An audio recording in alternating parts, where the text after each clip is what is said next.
Headline News. I'm Chuck Roberts, and today's Soviet President Gorbachev says he'll resign, or may resign, as another republic formalizes plans to quit the Soviet Union and join the brand new Commonwealth of Independent States. Today, Russian President Boris Yeltsin urged the Russian legislature to vote for joining Belarus and Ukraine in the new union, and indeed, legislators approved that by an overwhelming margin.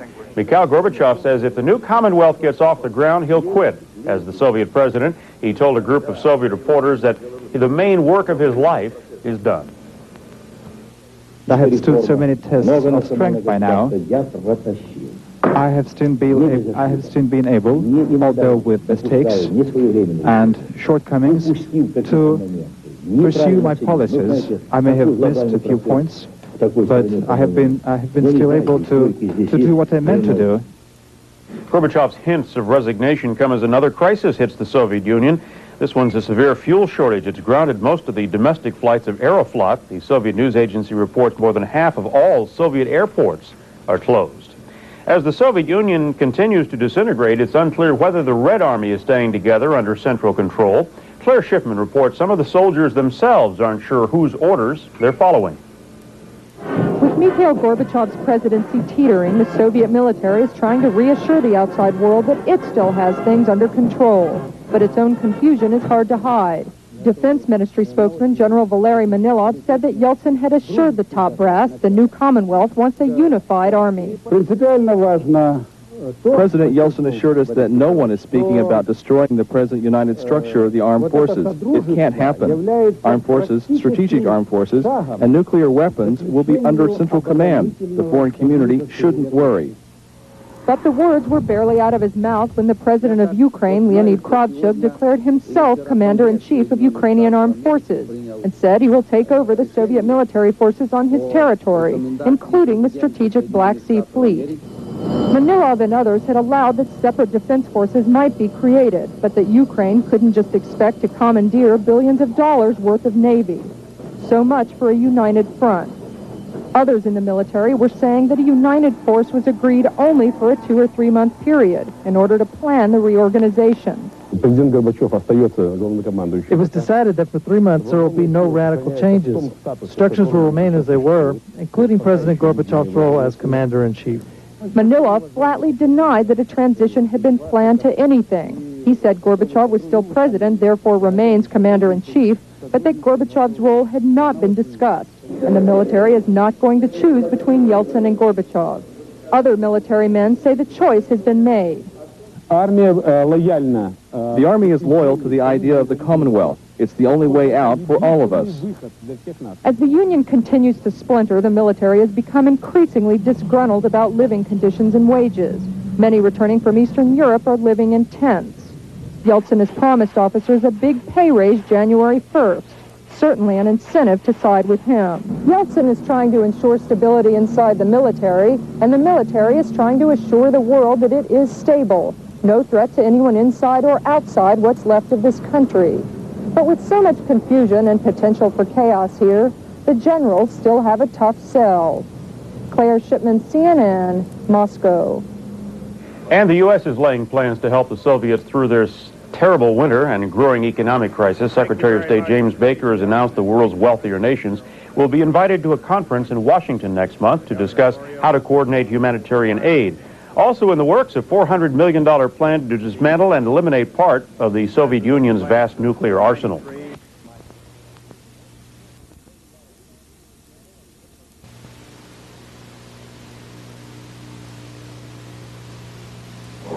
The catalyst for the so-called Slavic summit was Leonid Kravchuk, the newly elected president of Ukraine. He arrived in Minsk repeating that an independent Ukraine would never sign Mikhail Gorbachev's Union Treaty. His Russian counterpart, Boris Yeltsin, was even tougher. In a speech to the parliament of Belarus yesterday, he pronounced the Union Treaty dead and called for a new association of sovereign states, a Slavic Commonwealth.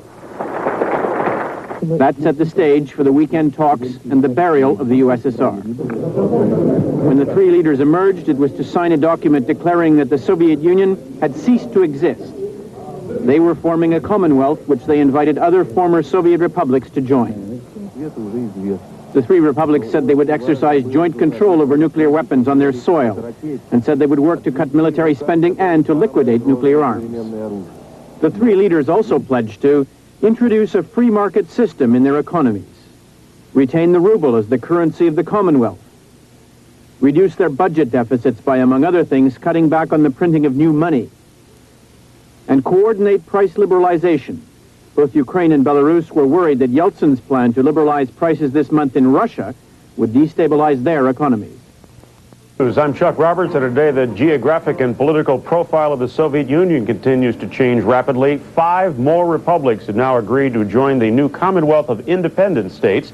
They do have one condition. They want to be recognized as equal co-founders with Russia, Belarus, and Ukraine. Kazakhstan, Kyrgyzstan, Tajikistan, Turkmenia, and Uzbekistan are the latest to announce their intentions to join the new order. 8 republics, representing more than 90% of the Soviet population, now belong to the Commonwealth. A spokesman for Mikhail Gorbachev says the Soviet president intends to resign if a majority of the republic's legislatures reject his call for central union. The struggling Soviet economy helped precipitate the move toward a new political structure.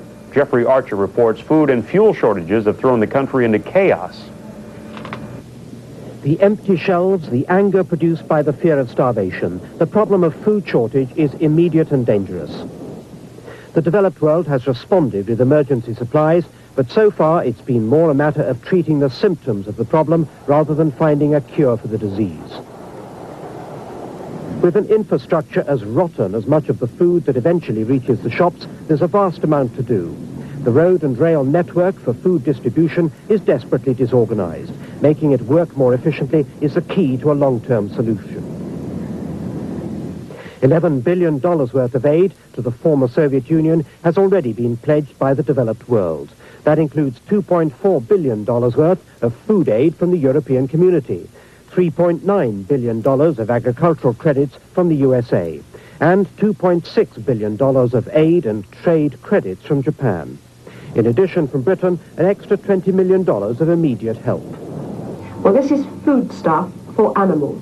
It's critical that we feed not only the breeding stock, but also the meat and the dairy producers. If we don't feed the animals during 6 crucial weeks, there won't be food for the people. The United States Last night, U.S. Secretary of State James Baker recognized the long haul needed to prevent the former Soviet Union from degenerating into anarchy. He called for a meeting next month of aid-giving nations, including Arab states, to work out a long-term strategy.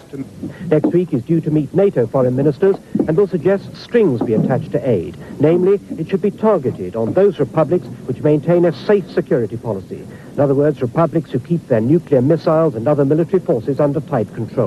There's optimism long-term aid could be successful. The solution, other than to relieve distress, is not in parcels of food. That actually creates as many long-term problems as it solves.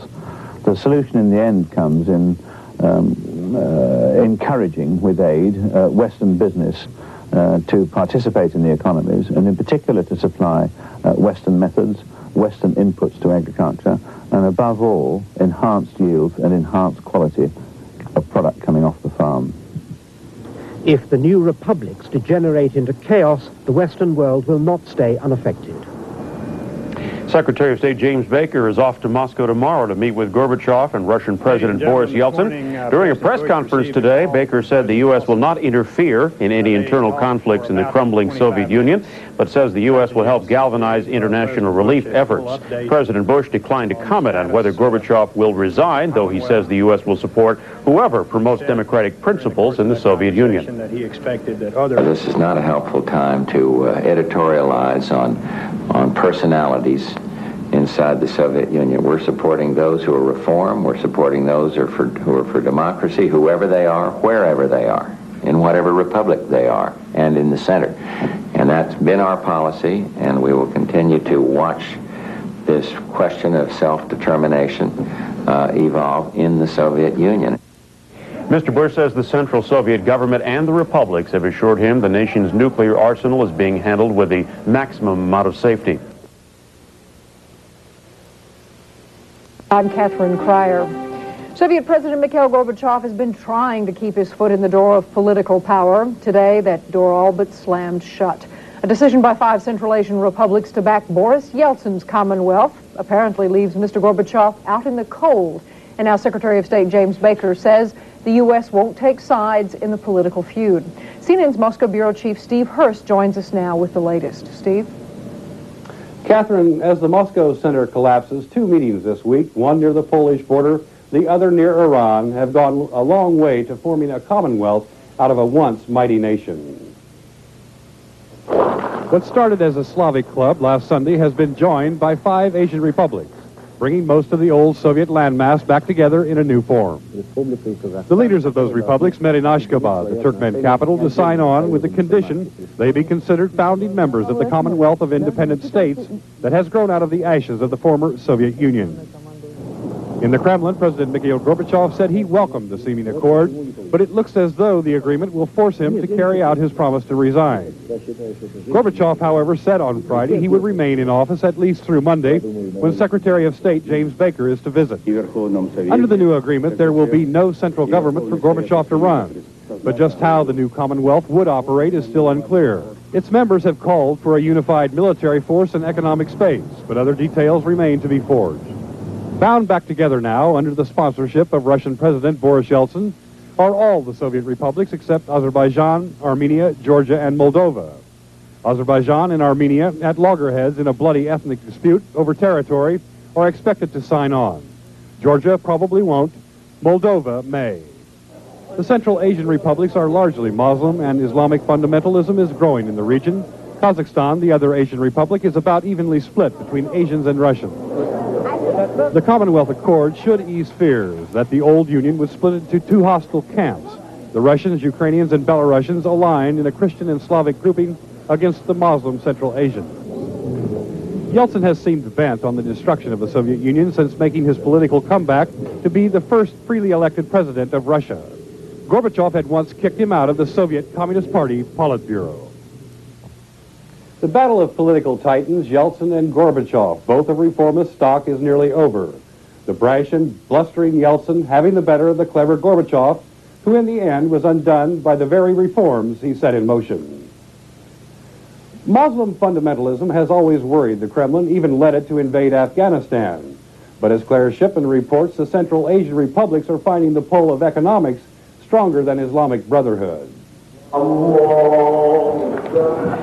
The religious pull of Islam in the mosques, at political rallies in Soviet Central Asia. With the exception of Kazakhstan, the 5 republics that have agreed to join the new Commonwealth are predominantly Muslim. And as the ties that held the Soviet Union together unravel, it might have seemed natural that the Central Asians would turn away from Slavic neighbors toward Islamic brothers in the south. But Kazakhstan, the wealthiest republic in the region with its vast natural resources, has weak Muslim leanings. Half of the population is Russian, and the Kazakhs themselves were traditionally nomads, never settling down long enough for Islamic traditions to take hold. A religious leader in Tajikistan says an Islamic theocracy is out of the question. Religion should be separate from government. The Muslim faith is not a political ideology for us. And experts are skeptical about a move toward extreme fundamentalism, despite the resurgence of Islam. They will never turn like Iran. They would be nearer to Turkey. Turkish model could be of greater interest to Central Asia.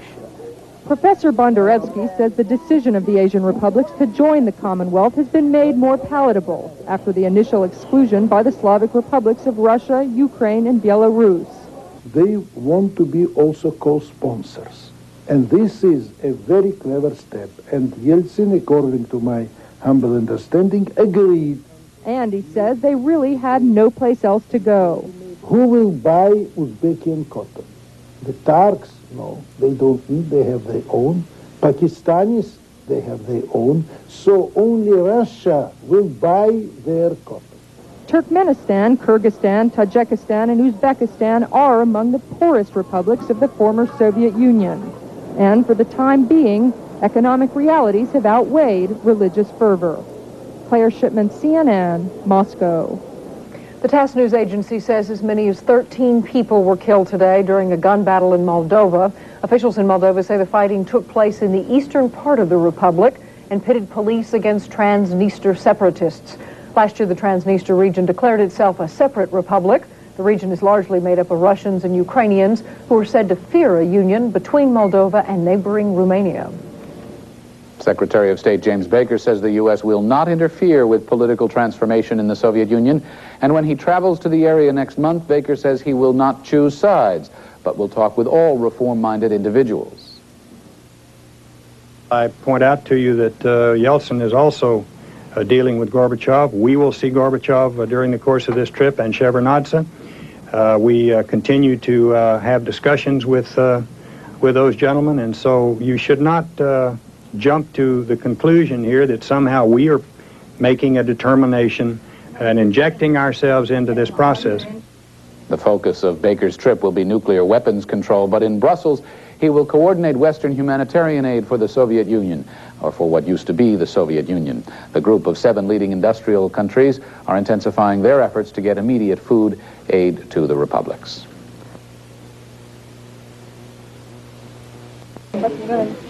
South of Kyiv, British investment and know-how is improving the breed in this pig-rearing unit near Cherkasy. Nearly a quarter of the Soviet sow herd is located in Ukraine, where the authorities have signed a contract with the Pig Improvement Company. The achievements seem to live up to the name. Using genetic engineering techniques and European feeding routines, they've doubled the speed of growth and cut down on the cereal input. From these sows, they can now produce pigs that will yield a leaner meat, which is what the market wants. If you look at the potential, it's incredible. It's just absolutely incredible. It's a black soil area, it's fertile. If you bring in new technology and genetics, not only in livestock, but also in plant breeding, there are huge opportunities. The Unity Arch, high above Kyiv, was erected 10 years ago to celebrate and literally cement the 300-year-old alliance between Ukraine and Russia. What the Republic wants is a relationship with the West, and that's exactly what it's setting out to establish. The inconvertibility of the ruble has been a major obstacle to economic reform. Ukraine promises to have a new currency soon, underwritten by a Western bank. Without that aid, progress is virtually impossible. We hope that your country will be the first one in the European community who will officially recognize Ukraine and who will promote our trade relations throughout the world. Back at the pig farm near Cherkasy, the British are doing just that. As hardship prevails, with shops and markets short of practically everything, Western companies, albeit with the best intentions, are steadily moving in, quite literally, to share the potential benefits of economic recovery. Ian Breach, BBC News, Ukraine. Meanwhile, in Moscow, there are reports that President Mikhail Gorbachev will resign once the new Commonwealth of Independent States is in place. Ben Brown of the BBC reports. In an interview with Italian television tonight, Boris Yeltsin ruled out any possibility that there might be a job for Mr. Gorbachev in the new Commonwealth. I told him that when the month of December ends, everything ends. It's useless for someone with his past to lose himself in secondary tasks. Mr. Yeltsin described his 2-hour meeting with Mr. Gorbachev, in which they agreed the Soviet Union would cease to exist on New Year's Eve. Yesterday, we met for the last time as presidents, and despite that, we left each other in peace. As the new era and the new Commonwealth begin, the American Secretary of State James Baker is still trying to find out exactly what it will look like and how safe it will be. He's been on a whistle-stop tour of the republics which have nuclear weapons on their territory, including Ukraine, whose leader, Leonid Kravchuk, wants immediate American recognition of his people's independence. That may be academic, now that the Soviet Union will officially cease to exist in a fortnight. But in Belarus too, Mr. Baker heard vocal demands for recognition. Its president, Stanislav Shushkevich, said Belarus will become a nuclear-free zone and a neutral state, but it wants international recognition in return. Mr. Baker found things were less simple in Kazakhstan, where President Nursultan Nazarbayev insists he will keep hold of nuclear weapons as long as Russia keeps its missiles. I and President Yeltsin talked about having nuclear arms stay both in Russia and stay in Kazakhstan. For James Baker, such a potentially dangerous rivalry between the republics was the last thing he wanted to hear. But he says America will not interfere. As I've said before, this is a political process, and it is not for the United States to make those kinds of determinations. Now, though, America has to deal with several nuclear powers here, including Kazakhstan. In fact, some of the republics have a real fear that this new Commonwealth will be dominated by Mr. Yeltsin, just as the old Union was dominated by whoever was in charge at the Kremlin. Men like Nursultan Nazarbayev are determined that the Commonwealth must be a genuine partnership of equals. Ben Brown, BBC News, Moscow. Bloc, the Commonwealth of Independent States, proclaimed itself the heir to the old Soviet Union Saturday. 11 of the 12 republics have declared themselves self-autonomous and vowed to embrace democracy. But Penny Marshall reports that road may be difficult for them to travel. The driving force, President Yeltsin, flanked by his allies. The Soviet Union ceases to exist, they declared. Their historic treaty proclaiming a new Commonwealth marks the formal end of the state Lenin founded in 1922.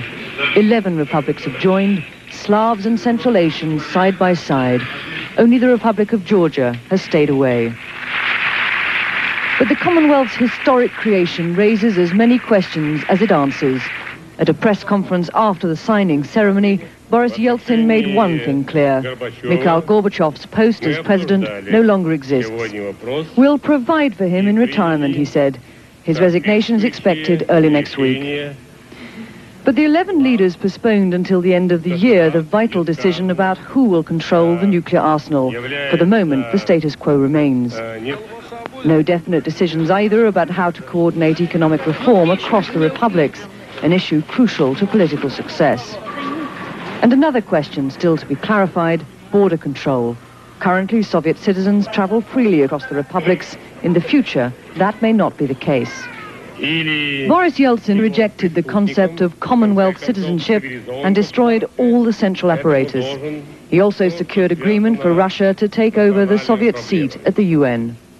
A day of vision and victory for Boris Yeltsin, ending the Soviet Union, but heralding an unclear Commonwealth with a very uncertain future.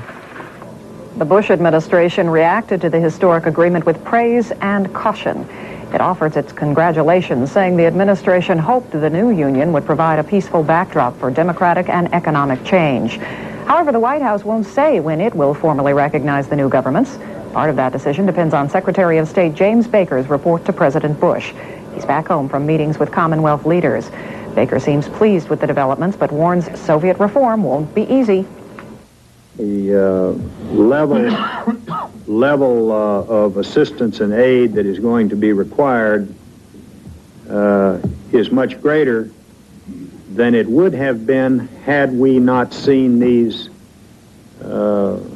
dramatic transformations. Escalating tensions in Soviet Georgia. Russian television reports anti-government forces tried to seize the offices of the president. And the capital, Tbilisi, saw clashes between pro- and anti-government groups. The president is under attack for allegedly not pursuing democratic and economic reforms. The unrest is not believed to be connected to Georgia's decision not to join the new Commonwealth for now.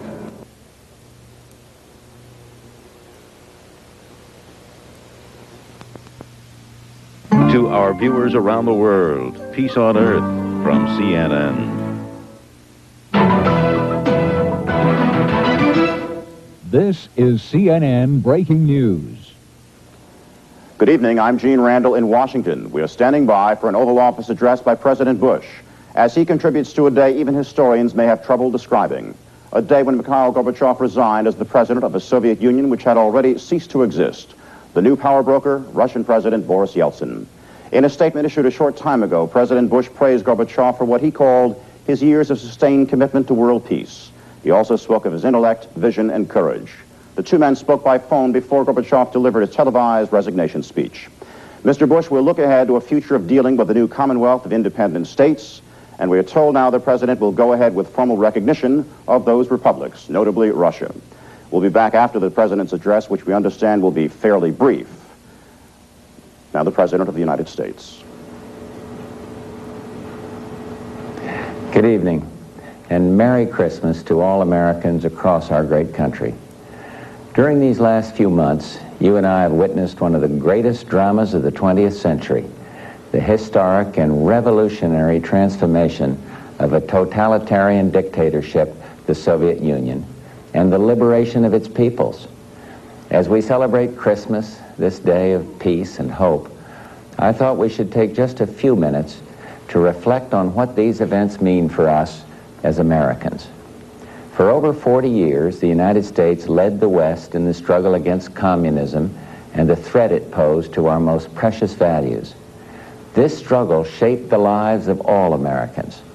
It forced all nations to live under the specter of nuclear destruction. That confrontation is now over. The nuclear threat, while far from gone, is receding.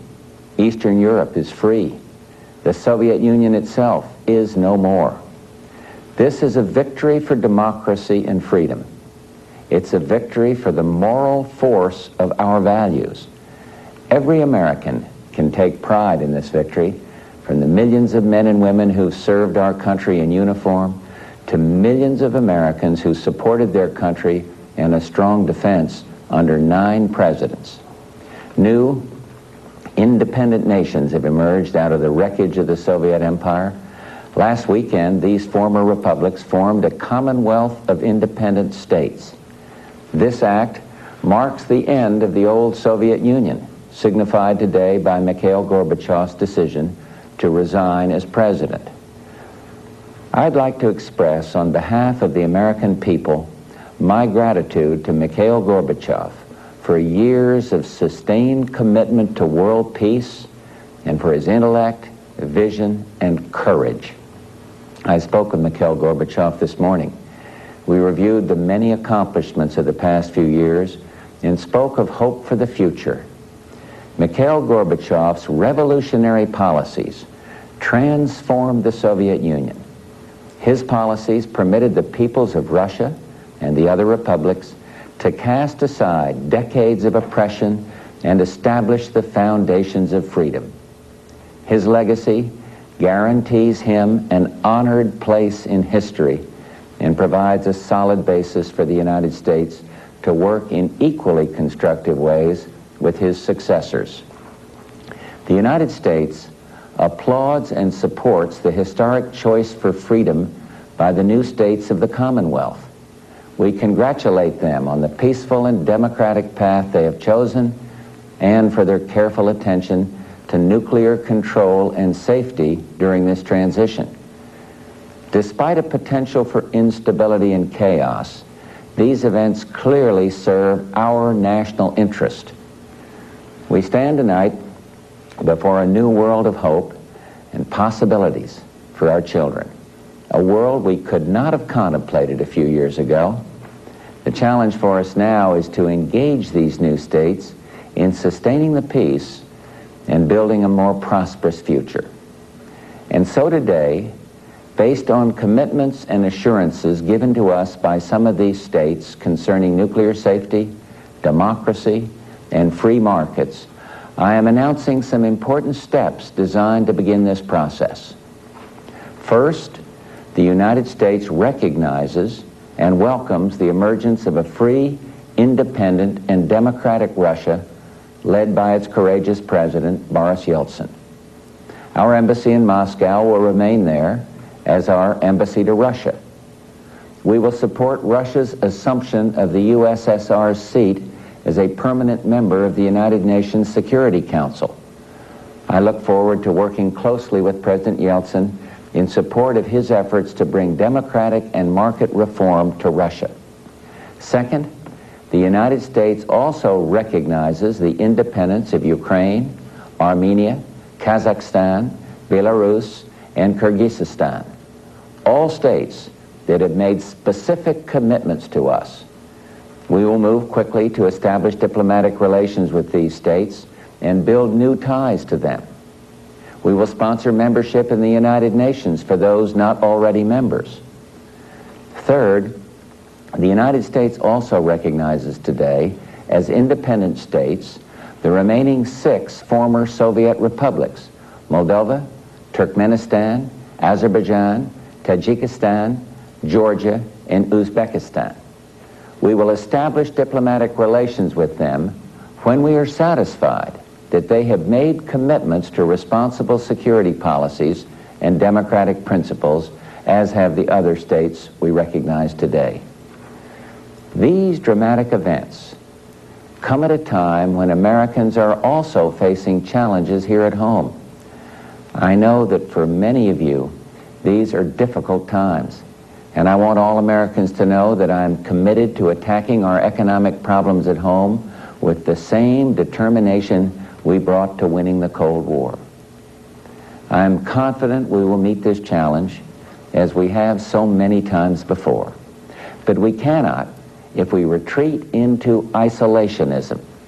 We will only succeed in this interconnected world by continuing to lead the fight for free people and free and fair trade. A free and prosperous global economy is essential for America's prosperity. That means jobs and economic growth right here at home. This is a day of great hope for all Americans. Our enemies have become our partners, committed to building democratic and civil societies. They ask for our support, and we will give it to them. We will do it because as Americans, we can do no less. For our children, we must offer them the guarantee of a peaceful and prosperous future, a future grounded in a world built on strong democratic principles, free from the specter of global conflict. May God bless the people of the new nations in the Commonwealth of Independent States, and on this special day of peace on earth, goodwill toward men, may God continue to bless the United States of America. Good night.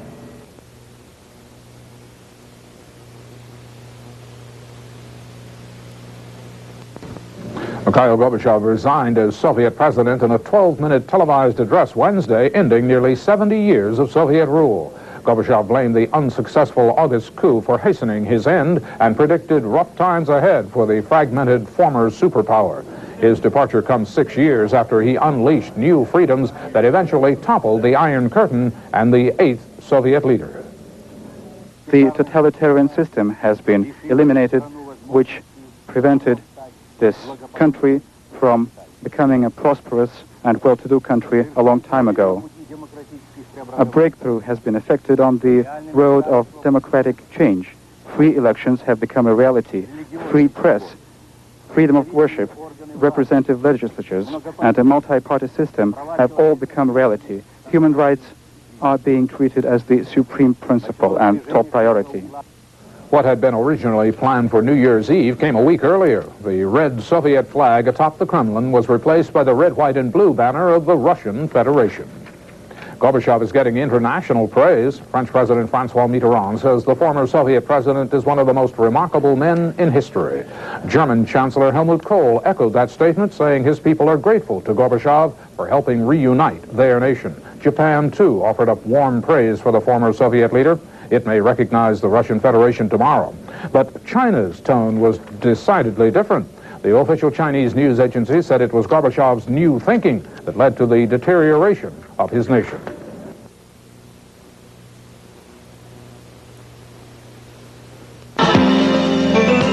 CTV News with Sandy Ronaldo. Good evening. The Soviet Union is officially in the past, and the former Soviet republics are now shaping their new order. And it's a new order that is already showing the strains of military rivalry. Officials met today to coordinate defense policy and split up the huge arsenal of the Soviet Union. But reports say Russian President Boris Yeltsin has already outmaneuvered one of the republics, Ukraine. The best of the Soviet aircraft carriers left Ukrainian waters this month and is now in Russia under Russian control. More on the events in Moscow from ABC's John Donovan.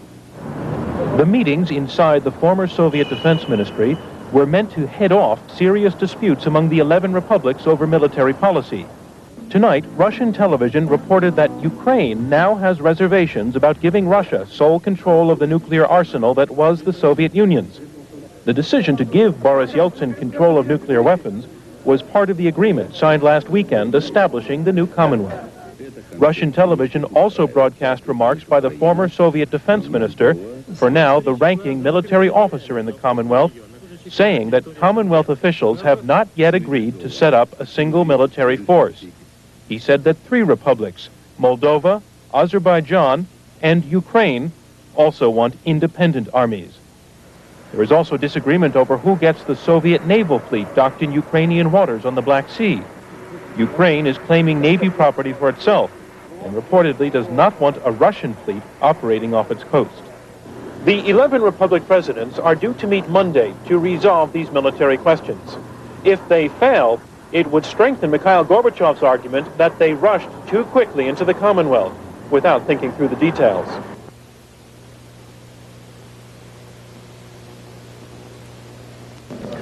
Commonwealth leaders will meet Monday to discuss forming a common defense strategy, but Ukraine, Azerbaijan, and Moldova want to go it alone militarily, and that's likely to cause a rift in the fragile new union of 11 independent states. We get more from Wolf Blitzer. It was once called the Leonid Brezhnev, but after the former Soviet leader was discredited, this aircraft carrier's name was changed to the Tbilisi in honor of the capital of Georgia. But later, even that name proved too controversial. It's now called the Admiral Kuznetsov, after a once cherished founder of the modern Soviet Navy. It left Ukraine's waters on December 2nd, heading for Russia's port of Murmansk. But now Ukraine's leaders are accusing the Russians of stealing this most sophisticated carrier in the former Soviet fleet. As leaders of the 11 Commonwealth states get ready for their Monday summit in Belarus's capital of Minsk, the fate of the Kuznetsov is but one issue on the table, and a relatively small issue at that. Russia's President Boris Yeltsin and his counterparts are facing a more serious problem, assembling a unified military command. We are not creating a mutual admiration society. We are actually creating a mechanism for solving our differences and conflicts in a peaceful, mutually acceptable way. The acting commander-in-chief of the Commonwealth's military force, Air Marshal Yevgeny Shaposhnikov, appeared on Central Television Friday evening and reported on his 2 days of talks with Commonwealth defense representatives. They hammered out 4 draft documents that will be submitted to the Minsk meeting. But 3 of the states, Ukraine, Azerbaijan, and Moldova, already have made clear they want to retain full control over all troops on their soil. We do have already the signs that some of the local military people in some of the states would rather have their own armies, and that may disrupt the unification process against the view of Minister Shaposhnikov. At the Minsk conference, Shaposhnikov is expected to be named commander of the combined forces. But coming up with agreement among the 11 states on such practical matters as reducing the size of the armed forces and finding the money to pay the bills is expected to create even more tensions. Yeltsin of Russia, Nazarbayev of Kazakhstan, Kravchuk of Ukraine, and the other leaders of the new Commonwealth are very powerful politicians in their own right with strongly nationalistic pride. They will try to iron out differences on how their combined military force will operate, but their efforts could easily crumble with 11 separate armed forces eventually replacing the once powerful Red Army. Wolf Blitzer, CNN, Moscow. It will be the first overhaul of the collective farm system in Russia. Today, President Boris Yeltsin ordered that by March the 1st, collective farms must give up land to the peasants who have farmed it for generations. Remaining farmland can be sold on a first-come, first-served basis. Yeltsin's action comes a day after he issued a decree taking control of Soviet Central Television and radio. Moscow residents are used to waiting hours in line to buy food, but economic reform could bring even more misery in the short term. Price controls will be lifted next week, and as Marina Mirabella reports, the lines are longer and tempers shorter than ever.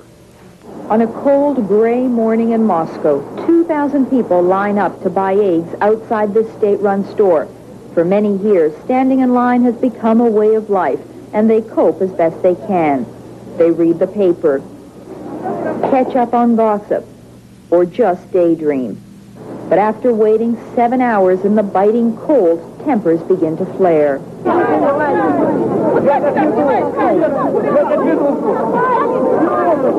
Many are afraid the store will run out of eggs before they get in.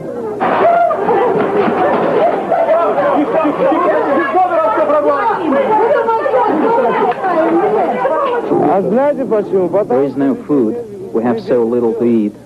People, they're like wolves. When they have nothing to eat, they attack. There have been food lines in Moscow for years, but since the collapse of the Soviet Union, lines are longer and there are more of them. It's very bad. People are very angry. I'm afraid to stand in line. You don't know what could happen. Some are worried the situation here will become worse next week when government price controls are lifted. The cost of necessities such as bread and milk will triple. Meat and vegetables will be 5 times more expensive, but salaries will not keep up. Inside the egg store, the long wait has paid off for Luba. As she carefully packs her 2 dozen eggs, she expresses the fears of many. I barely have enough to get by now. My children are helping me. But with higher prices, I don't know how my family will cope. President Boris Yeltsin hopes that free market policies and higher prices will stimulate the Russian economy and eventually put an end to lineups like this. But all that could take many months. In the meantime, the incidence of violence in Moscow's food lines is growing, and higher prices could make it worse. Marina Mirabella, CNN, Moscow.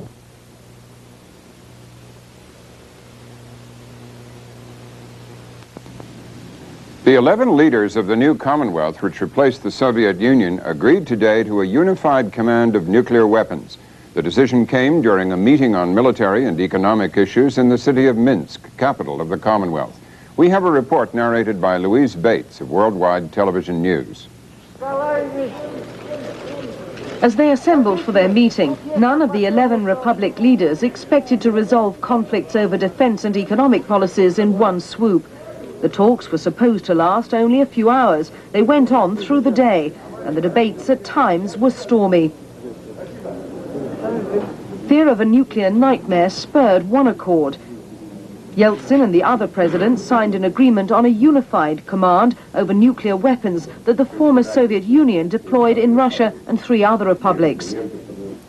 But they failed to name a permanent military commander for their Commonwealth of independent states. Although they've calmed worries in the West about secure control over some 30,000 nuclear weapons, the Commonwealth leaders failed to decide who gets the Black Sea Fleet. Russia and Ukraine both claim the powerful contingent of ships. They also couldn't agree to retain a united conventional armed force. After the meeting, Yeltsin told a news conference that 3 members, Ukraine, Azerbaijan and Moldova, would proceed with creating their own separate armed forces. He said the other 8 republics would set up a joint armed force under a unified command. Russia and Armenia had earlier indicated they might form their own small defense force. Yeltsin said after 74 years of communist rule, time is needed to resolve outstanding problems.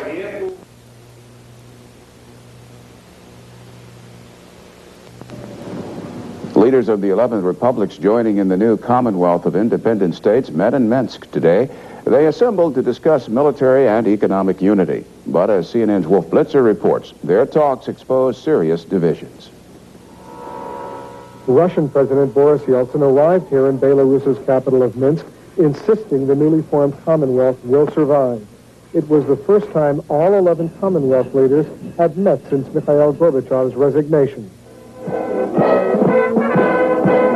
But after a day of intense meetings during which Yeltsin and 10 other leaders tried to thrash out differences, it quickly became apparent the Russian president's optimism may be premature. Only 7 of the 11 presidents of the Commonwealth showed up for the final news conference at the end of a long day of negotiations. It was perhaps indicative of the serious differences that continue to split the new Commonwealth. Very serious political, economic, and military problems could not be papered over in Minsk. The Commonwealth leaders did reaffirm their commitment to a single strategic nuclear command. But as each republic makes clear its desire to have its own conventional force, the unified military is having a tough time getting off the ground. As far as conventional armed forces are concerned, we confirmed the right of each state to decide this in accordance with its own laws. Ukraine's President Leonid Kravchuk pointedly said there are still psychological barriers separating the new states. Kravchuk was willing to underline Ukraine's commitment to remove nuclear weapons from its soil. Today we agreed that in 1994, Ukraine and Belarus will begin destroying their nuclear weapons with Russia's and probably the USA's help. Kazakhstan's powerful president, Nursultan Nazarbayev, is still hedging on the nuclear question. His spokesman says that Russia must stop thinking of itself as the other state's big brother. Nazarbayev and other Commonwealth leaders are also not happy that Russia has taken control of all of the former Soviet Union's properties around the world. Responding to comments over the weekend by U.S. Defense Secretary Dick Cheney that Russia was still pointing nuclear weapons at the United States, Yeltsin refused to get into a public disagreement. He insisted, though, that Russia was continuing to honor all of the former Soviet Union's arms control agreements. The leaders of the new Commonwealth who gathered here will face their first major challenge on January 2nd when Russia lifts price controls on most basic commodities. The move from a completely centralized to a free market economy will at best be very painful. At worst, it could spark panic and chaos.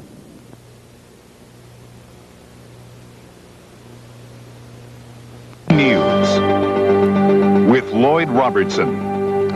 Good evening. They used to be presidents of the Soviet republics. Today, for the first time, they held a summit as heads of their own independent countries.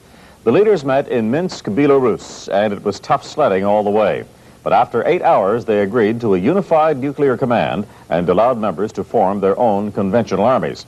That last point didn't sit well with Russian President Boris Yeltsin, but his troubles didn't stop there. Yeltsin also took a lot of heat for putting Russia on the fast track to a free market economy. We have more in this report from CTV's new Moscow bureau chief, Robert Hurst. It was a long and difficult day for Boris Yeltsin trying to knit together the new Commonwealth of independent states. Is the new Commonwealth being threatened, he was asked. By nothing and by no one, he said. But it wasn't true. When the 11 republic leaders of the old Soviet Union sat down, there was dissension everywhere. The key dispute is what to do with the old Soviet army. In Moscow, demonstrators in Red Square called for a return of old communist ways and sang old revolutionary songs. Although this demonstration was small, it reflects the great anxiety among Russians who are facing the introduction of the first stage of a market economy on Thursday. At the negotiations in Minsk, the Ukrainian leader, Leonid Kravchuk, threatened to pull out of the Commonwealth altogether unless Boris Yeltsin goes slower on economic reforms. It is Kravchuk's tough stand that could break entirely the 3-week-old Commonwealth. Mr. Kravchuk can surprise us once more. He did so many times. Especially, we have a suspicion that he, being a former communist leader, is trying now to prove to the Ukrainians and to the outside world, maybe, that he is, a real patriot now. With today's torpedo from Ukraine, the new Commonwealth of independent states is sinking. One Russian parliamentarian said, quote, "We are trying to form this new Commonwealth in rubber dinghies, but everyone is rowing off in different directions." The state of Georgia has decided not to join the Commonwealth, and right now, parts of its capital, Tbilisi, are engulfed in an armed uprising. More than 60 people have been killed. Opposition forces are trying to overthrow Georgia's democratically elected president. They say he's become a dictator. For the past week, the combat zone was confined to the area around the Georgian parliament. But as Jonathan Saunders of CBS News reports, the fighting has spread.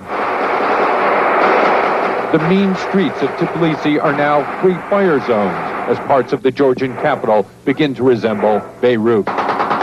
The uprising against the democratically elected government has spread from around the parliament to nearby residential streets. Locals are calling it Tbilisi's civil war, and it's consuming parts of their 2,000-year-old city with firebombs, mortars, and sheer terror. Street fighters have brought the horror of war home. Georgia's first elected president is still holed up in the parliament's basement and still a hero to his loyalist troops. Zviad Gamzahurdia vows never to surrender to opponents who brand him a dictator for silencing dissidents and arresting political enemies. The besieged president blames unnamed Russian politicians for his predicament. Some forces in Moscow want to retain Georgia in the borders of Russia, as a part of Russia. They are against the independence of Georgia. The opposition is repairing its heavy weapons, planning another assault on Gamzakhourdia's stronghold. He says they're not acting alone. Very difficult situation because former Soviet army is helping them and giving them many weapons and everything. As the heart of Tbilisi burns, the passions are as intense as ever, with the hopes of compromise barely flickering. Jonathan Sanders, CBS News, Moscow.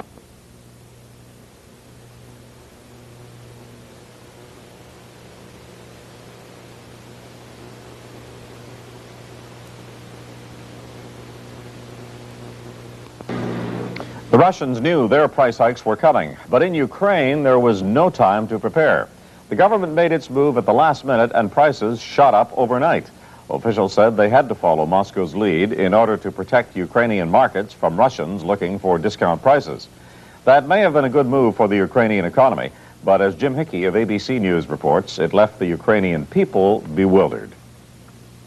Ukrainians were lined up outside this dairy store before sunup this morning. Rumor had it there might be milk today. When the doors opened, they found only baby formula, and the price had tripled overnight. We are very surprised. We didn't think that it will be so bad for us. It wasn't just dairy products. The price of bread also tripled without warning. So did gasoline. In this cold Ukrainian winter, heating oil and coal jumped 500%, electricity 900%. Goods here have traditionally cost less than in Russia. Every day, Russians come by train looking for bargains. Without today's price increases, Ukrainians feared they would buy up everything, leaving nothing for the people here. The Ukraine government wants to increase workers' salaries to help them cope with the higher costs. But there aren't enough rubles in circulation to do that. The Russian Republic refuses to issue enough. The head of the Ukraine National Bank says what Russia is doing could cause the collapse of the Ukrainian economy. To help deal with the shortage of rubles, the bank plans to issue coupons like these in about a week. Ukrainians can use them to buy staples like bread and milk. It is only a stopgap measure until Ukraine prints its own currency. Despite their new independence and determination to go it alone, what happens in these new nations is still largely determined by events in Moscow. They are not yet in control of their own destiny. Jim Hickey, ABC News, Kyiv. The Bush administration reversed course today and now is endorsing full Russian membership in the International Monetary Fund and the World Bank. The U.S. is extending the same support to the other 5 former Soviet republics with which it now has diplomatic ties. Support will be extended to the remaining 6 once relations are established with them. IMF members qualify for billions of dollars in loans, and those are loans that could soften the impact of the free market reforms.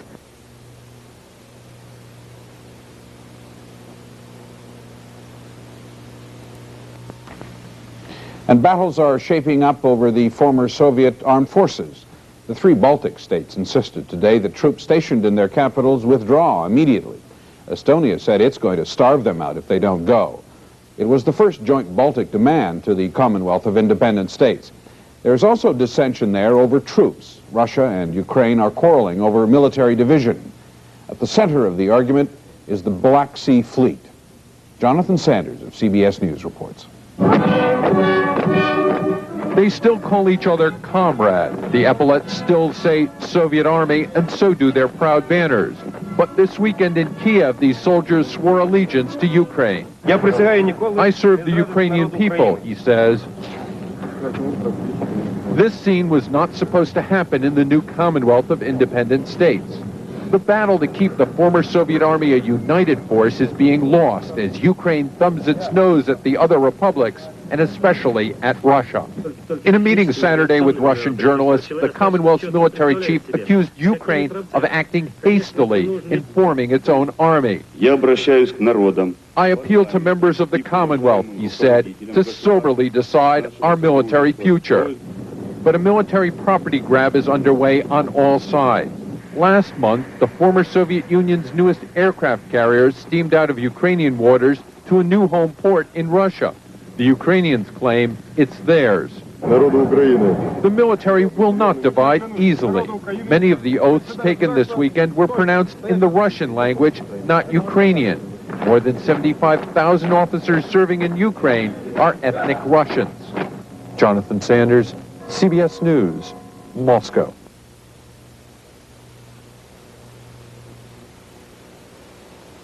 Summit. Fresh sparks are flying between Russia and Ukraine in their dispute over the spoils of the ex-Soviet military.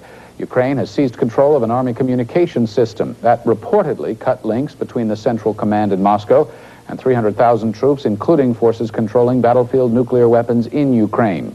Also today, President Yeltsin is rejecting Ukrainian President Leonid Kravchuk's claim to the Black Sea Fleet. Yeltsin is quoted as saying, "No one is going to take the Black Sea Fleet away from Russia," and that includes Kravchuk. He goes on to say, "The Black Sea Fleet was, is, and will be Russia's." In Ukraine, thousands of Russians rallied yesterday to protest President Kravchuk's claim over the fleet. Today, Mr. Kravchuk told a group of military commanders that one way or another, the Black Fleet will go to Ukraine.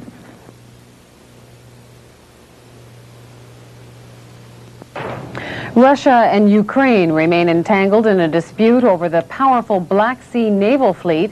Ukrainian President Leonid Kravchuk has laid claim to the fleet, but the TASS news agency quotes Russian President Boris Yeltsin as saying the ships belong to his republic. Yeltsin says even though the Black Sea is under Ukrainian control, no one is going to take the fleet away from Russia. The tension between the two republics is threatening relations in the new Commonwealth of Independent States. More on that now from Ben Brown of the BBC. 100 vessels in the Black Sea Fleet, and Ukraine wants to take over all of them from July. Its military ambitions are causing increasing alarm within the new Commonwealth. Ukraine has brushed aside demands from Russia in particular that the huge firepower of this fleet should stay under joint control of all 11 Commonwealth states. The commander-in-chief of what was the Soviet Navy, Vladimir Chernovin, is outraged by the actions of the Ukrainian government. He says the Black Sea Fleet has nuclear weapons which must stay under Commonwealth control. Ukraine is rapidly developing its own military strength. These men are changing their Soviet army insignia to that of the Ukrainian National Guard. And troops in the Republic are now being told to swear allegiance to the government there. If they don't, they can either leave the army or go and serve somewhere else. Here, men who did refuse to take the oath are packing their bags to leave Ukraine. Ukrainian President Leonid Kravchuk is pressing ahead regardless. He says he'll soon have the technology to block any nuclear strike that might be ordered by Russia's Boris Yeltsin on behalf of the Commonwealth. Mr. Kravchuk says a device will be installed in his office to give him the physical power of veto. At the same time, communications are reported to have been cut between the military command in Moscow and the hundreds of thousands of troops in Ukraine, including those in charge of tactical nuclear weapons. The Ministry of Defense here in the Russian capital say that now they can only get through to their soldiers by telephone. The Ukrainian takeover continues apace. Ben Brown, BBC News, Moscow. And Washington. Well, our military affairs correspondent Wolf Blitzer joins us now from the Pentagon. Wolf, just how seriously on this issue of the dispute between Russia and Ukraine are Bush administration officials regarding these reports of some sort of communications cut with those nuclear forces in Ukraine? Well, there is a sense that there is a communications cut as far as conventional weapons are concerned, but the latest evidence reaching high-ranking U.S. government analysts is that the nuclear situation remains firmly in control, that there's no communications cut off as far as the nuclear weapons that are in Ukraine. Indeed, those nuclear weapons in Ukraine are being withdrawn on schedule. Well, how quickly are those nuclear weapons being withdrawn, do officials believe, and how secure are they in the knowledge that they're coming in? Well, this is the good news for Washington. CNN has been told by senior administration officials that the nuclear weapons are, in fact, leaving the three other nuclear republics, Ukraine, Belarus, and Kazakhstan, much more quickly than the U.S. had anticipated, much more quickly than the U.S. believed the former Soviet nuclear experts could get this job accomplished. About 80% of the nearly 30,000 nuclear weapons in the former Soviet Union were in Russia already. That 20% that were in the other republics.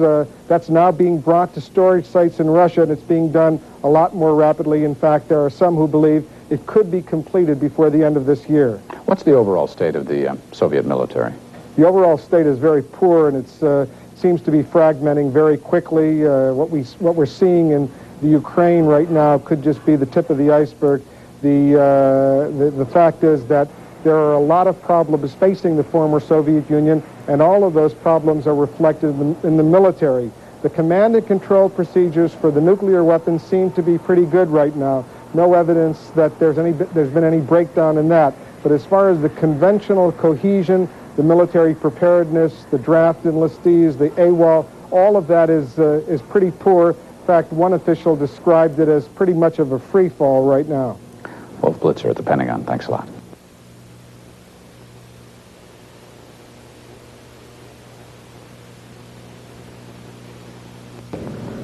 Ukraine took a step toward having its own currency today, issuing coupons that quickly became worth more than the nearly worthless ruble. The coupons, supposedly equal to 1 ruble, reportedly are selling for about 13 rubles on the black market.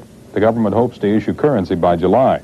It also hopes the coupons will help stabilize the economy and lower prices.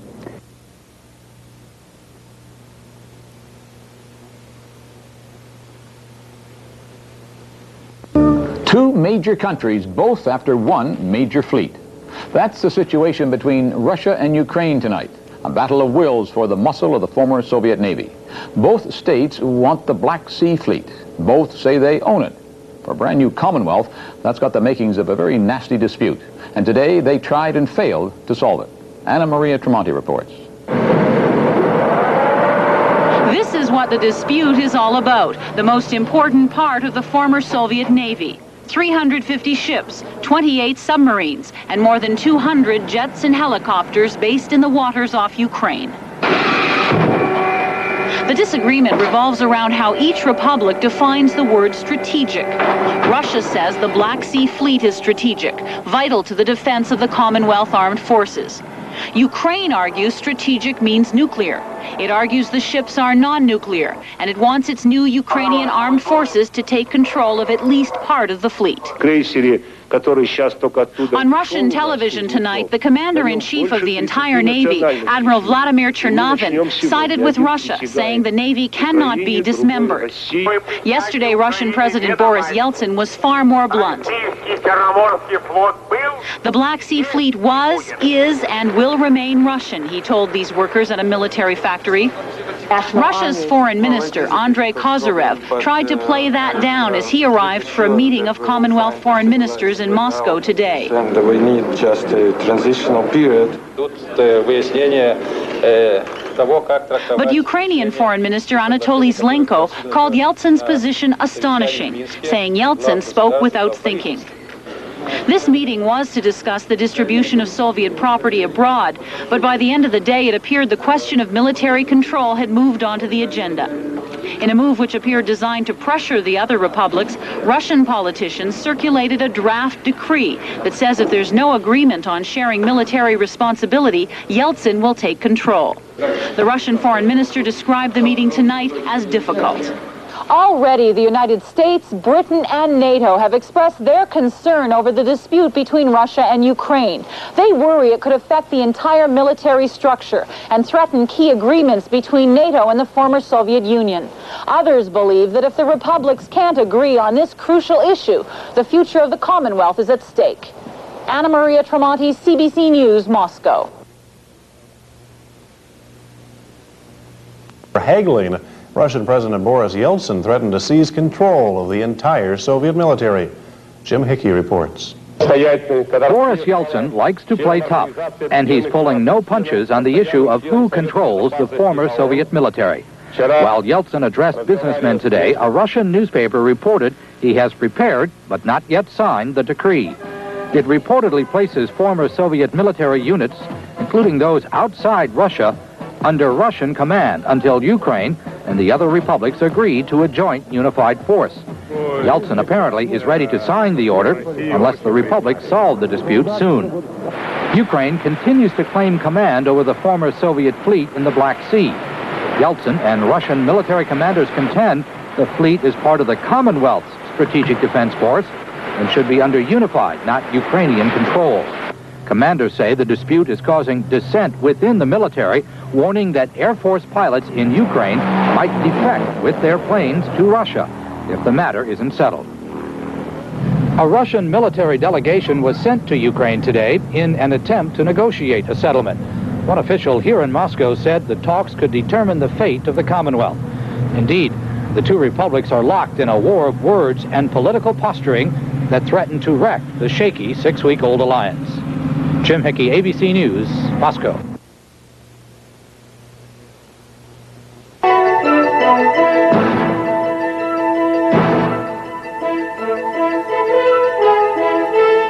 We begin with the political battle for the battleships of the Black Sea.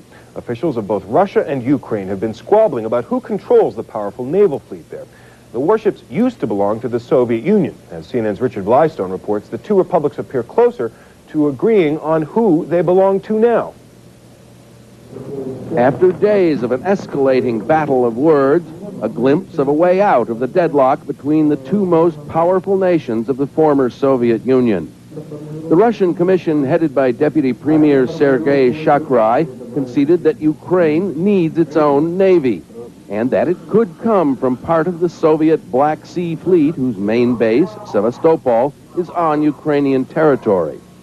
Further, both sides agreed that the question of strategic weapons is too complex and too important to be dealt with by any one republic alone. The dispute over the former USSR's military forces focused on the Black Sea Fleet has been threatening to break up the shaky new Commonwealth, Ukraine claiming the fleet on grounds that it isn't a strategic force, Russia and the High Command claiming it is strategic and belongs to the Commonwealth. Both sides said the meeting had reduced tensions.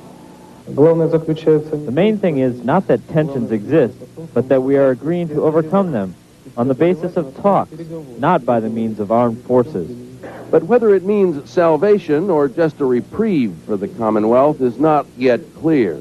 I think if the Commonwealth overcomes these difficulties at the beginning, then it will have a future.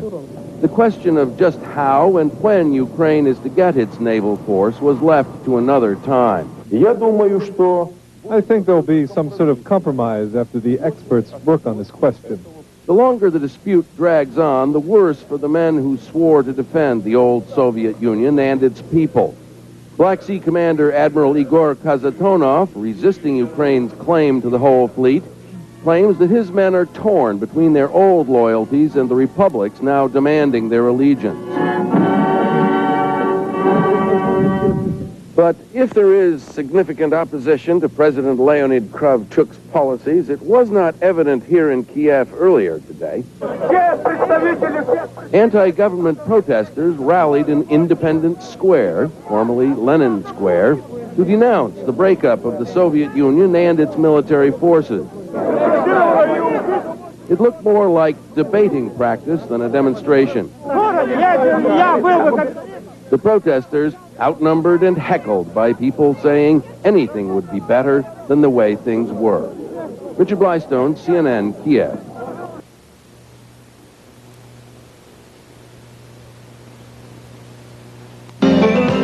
CTV News with Sandy Ronaldo.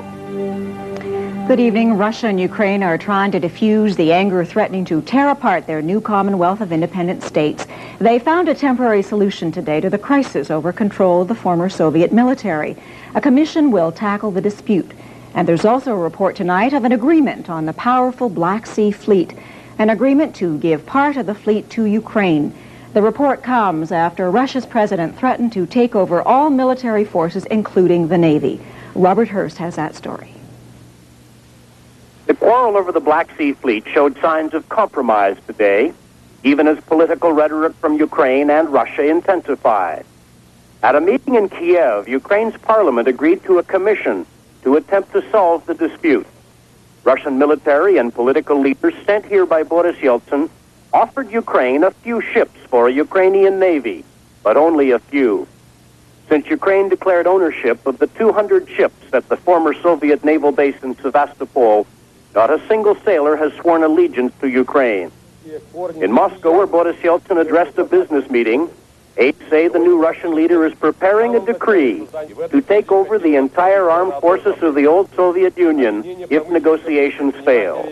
The decree says in part, until a united command is created, the Russian Federation assumes the rights and responsibilities of the armed forces of the former Soviet Union, including those stationed abroad. Ukraine's President Leonid Kravchuk says that Boris Yeltsin is ruling like a czar. In an interview, he said, "It is unacceptable that one republic declares itself successor to the old Soviet Union," and Kravchuk declared, "Ukraine will not be treated like a colony." These are fighting words over an enormous military asset, fighting words from the two biggest states in a Commonwealth that is barely a month old. Robert Hurst, CTV News in Moscow.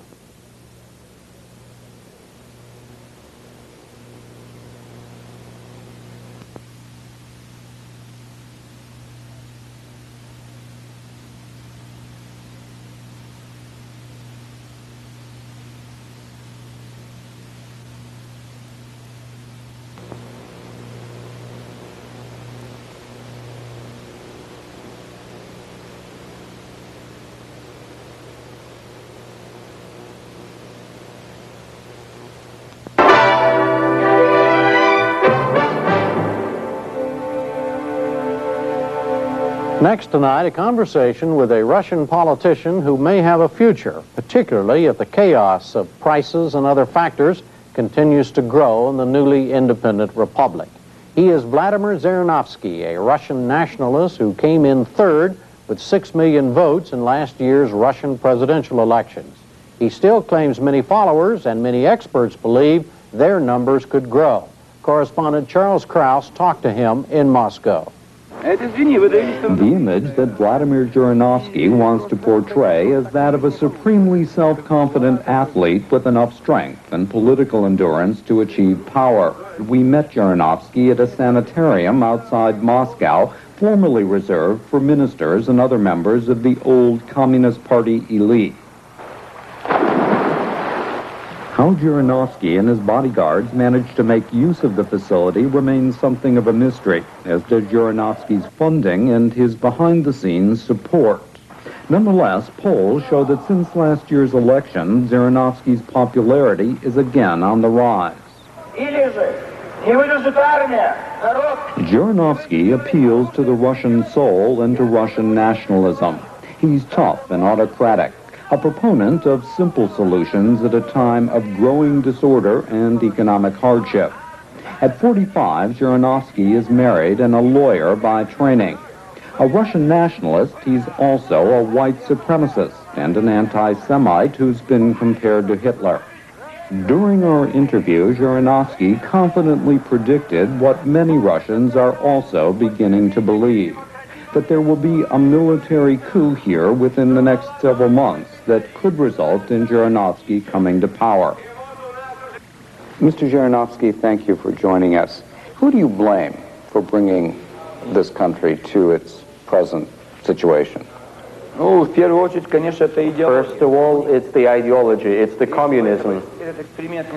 If we had not started this experiment in October 1917, Russia would, a long time ago, be among the greatest powers of the world. And the second reason for this disreputable situation is our assistance granted to foreign countries.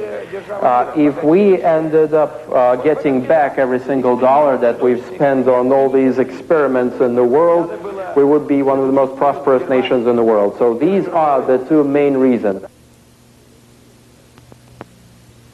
I don't want to hear anything about the independent Ukraine. Never ever would they have their own currency called hryvnia. Never ever will there be such a thing as the Ukrainian Navy. There is no such a thing. There is Russian North Sea, Baltic, Black Sea, and the Pacific Fleet.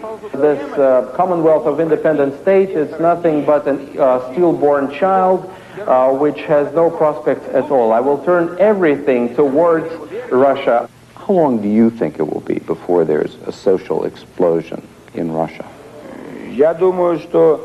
I imagine that by end of January the country will run out of stocks. The people would have gotten rid of their own little stocks, and the beginning of February will mean the beginning of hunger strikes and hunger riots all through the territory of Russia, from Smolensk to the Kuril Islands. So I imagine the pinnacle of the events would be in the month of March, and in April the situation should start changing drastically. I imagine by the middle of April this country will have another political leadership.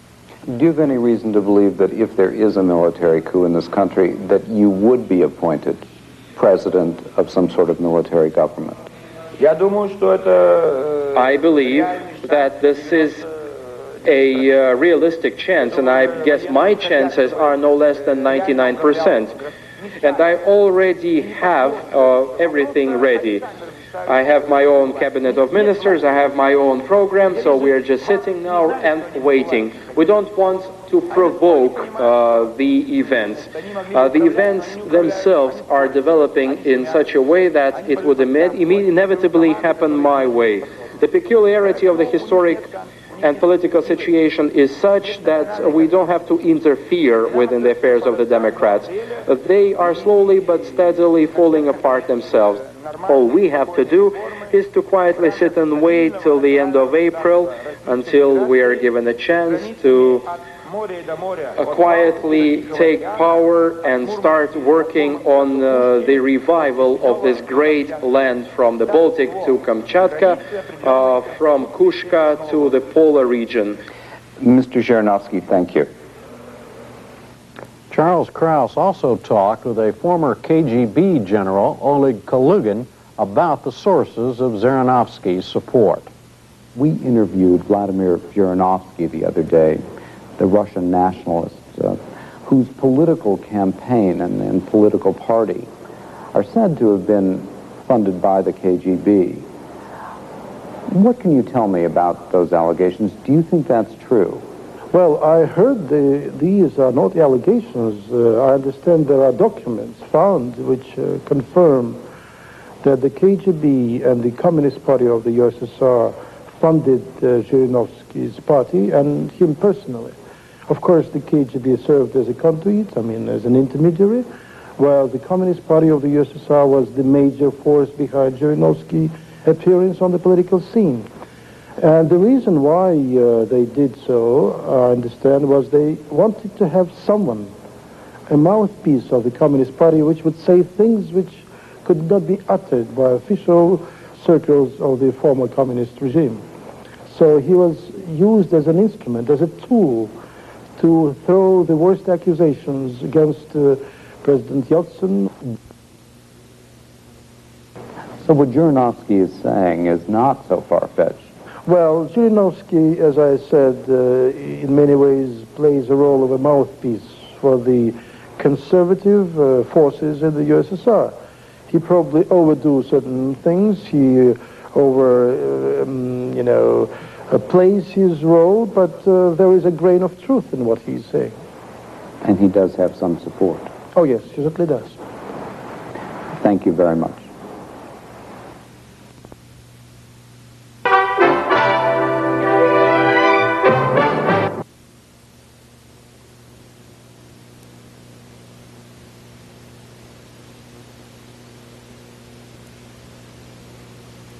Them in. If Russian factories are to produce what the country needs, they have a lot to learn. Tonight, a case where they hardly have a clue. ABC's Jim Hickey is in Washington. The Three Hills textile factory in Moscow has been under state control since 1917. Now, the 3,000 workers here are ready to turn this giant plant into a private company, except for one major problem. We don't have the most important element. We don't know how to go about it. The workers have voted to create their own firm, issuing stock that they can buy themselves, digging deep into their savings. They know that's been done elsewhere before. That's about all they know. Svetlana Tikhonova is an assistant director. She told us it isn't even clear who owns the factory. The state, sure, but which part? Who holds the papers? We don't have the documents which would allow us to do it right. Without those documents, we can't move forward. A factory delegation was scheduled to meet today with Russian government officials in charge of privatization to iron out some of those details. The officials canceled the meeting. The workers are impatient for the government to move even more quickly on economic reform. 5 years ago, this plant produced 200 million tons of fabric a year. Now it produces less than half that. The Three Hills textile workers are convinced once they own the plant, production will improve. We'll work better, she says, more efficiently, because we'll be working for ourselves. Efficiency usually means people lose jobs. The workers say they realize that, but at the moment it's only theory to them. That's never happened here. How will they continue employee benefits that are now provided by the state, like the clinic and company shops? Those are questions the workers haven't even begun to answer. One man told us, "We don't know if this will be for better or worse. We just can't stand still any longer." Jim Hickey, ABC News, Moscow.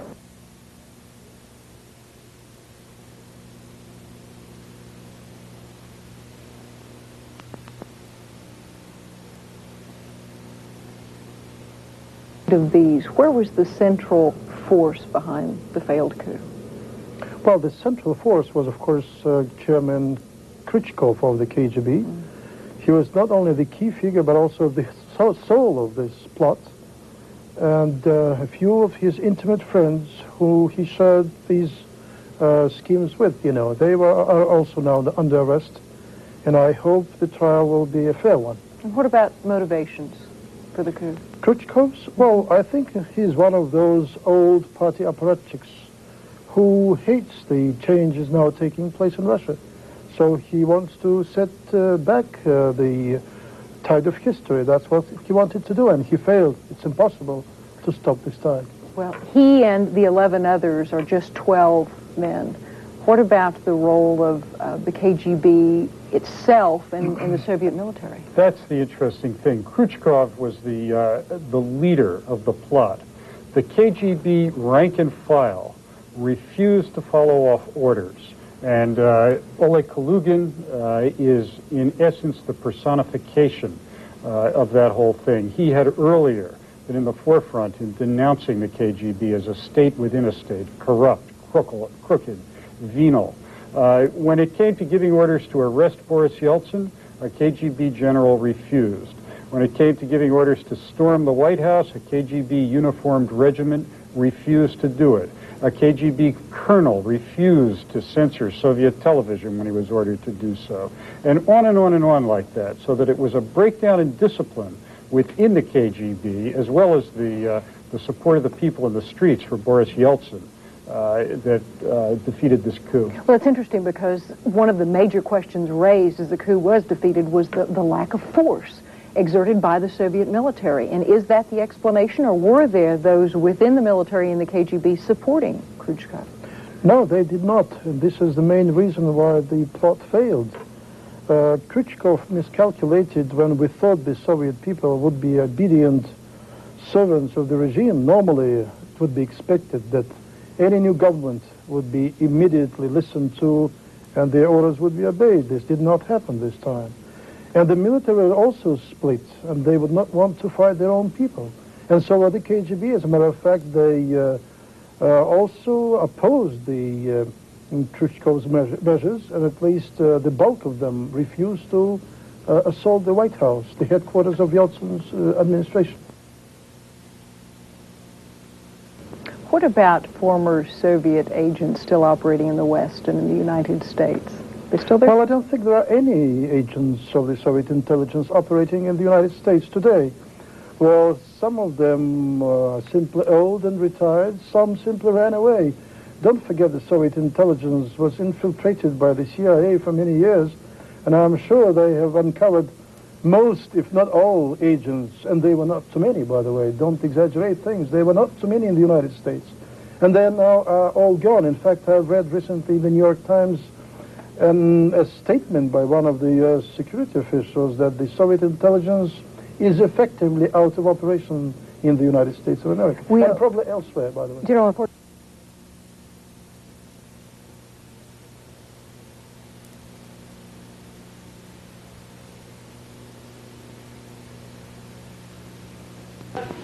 There was also more confusion today over who controls the former Soviet Navy's Black Sea Fleet.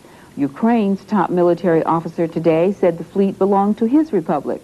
The statement put in doubt an agreement between Russia and Ukraine to split control of the powerful force. He also said Ukraine had taken control of all tactical nuclear weapons on its territory.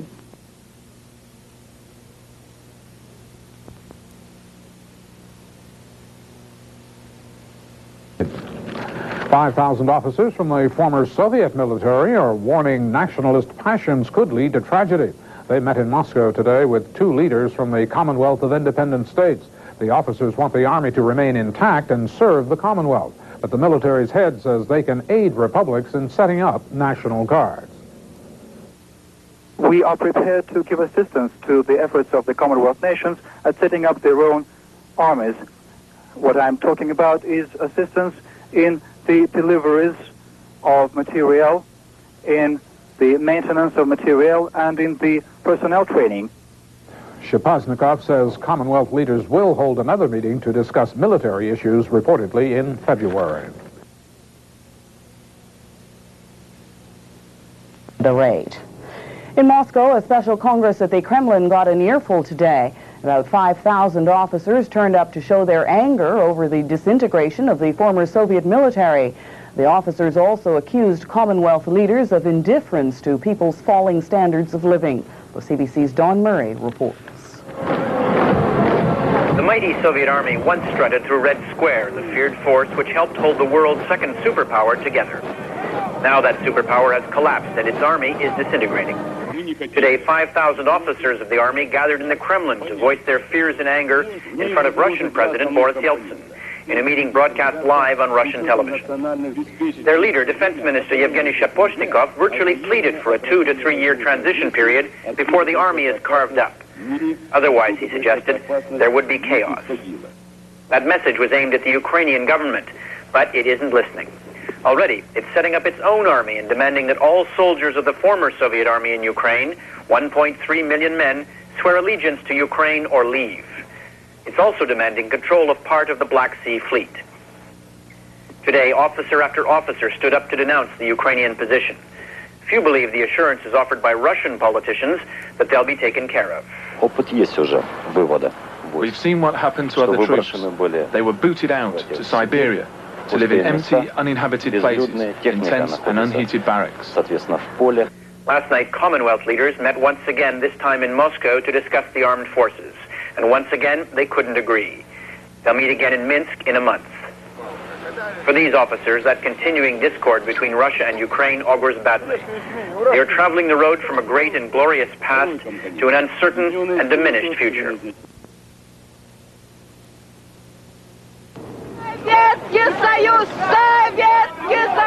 Ghosts of the past continue to haunt the former Soviet army. Today, outside the Kremlin, as elite troops marched on parade, die-hard communist demonstrators armed with hammer and sickle flags shouted, "Long live the Soviet Union," and "Down with the Commonwealth."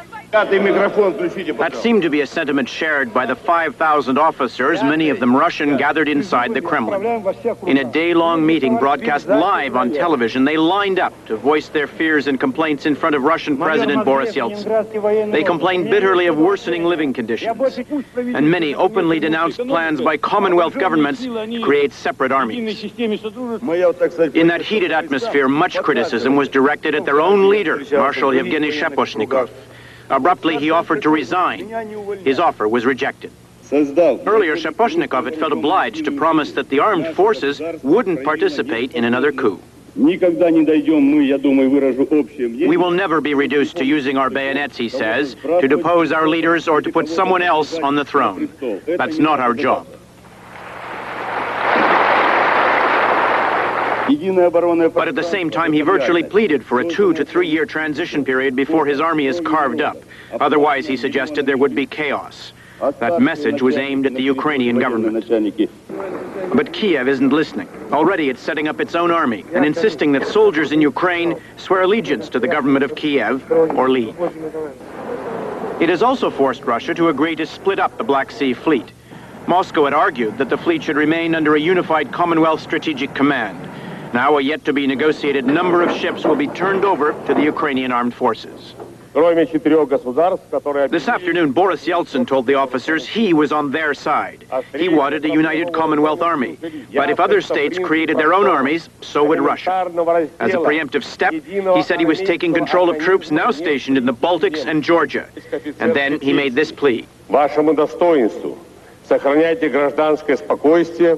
I, as Russian president elected by the people, he says, appeal to your honor and decency to preserve civic calm. It's easy enough to start a fire. It is far more difficult to put it out. Yeltsin's comments must be set against the background of another fruitless meeting with other Commonwealth leaders last night in Moscow.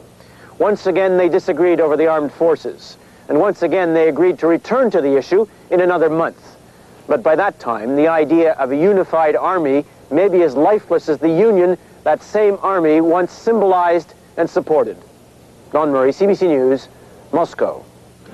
There's trouble of a different kind brewing in Uzbekistan. Like many Commonwealth states, the former Soviet Republic has just introduced price reforms. But yesterday, in the capital city of Tashkent, students demonstrated, then rioted against the change. That's when police shot 2 of them dead. Today, another protest, this time against yesterday's killings. There was no violence reported at the standoff, but some observers predict the high food prices could spark wider unrest. The students are angry because their state allowance did not rise with the prices.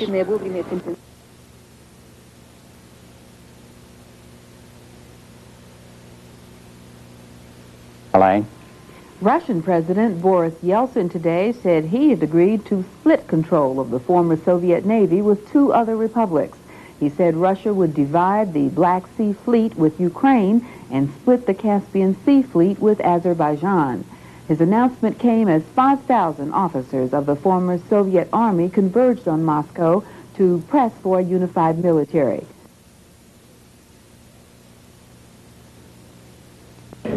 The second most powerful former Soviet republic, Ukraine, is threatening to sell some of its advanced armaments for food.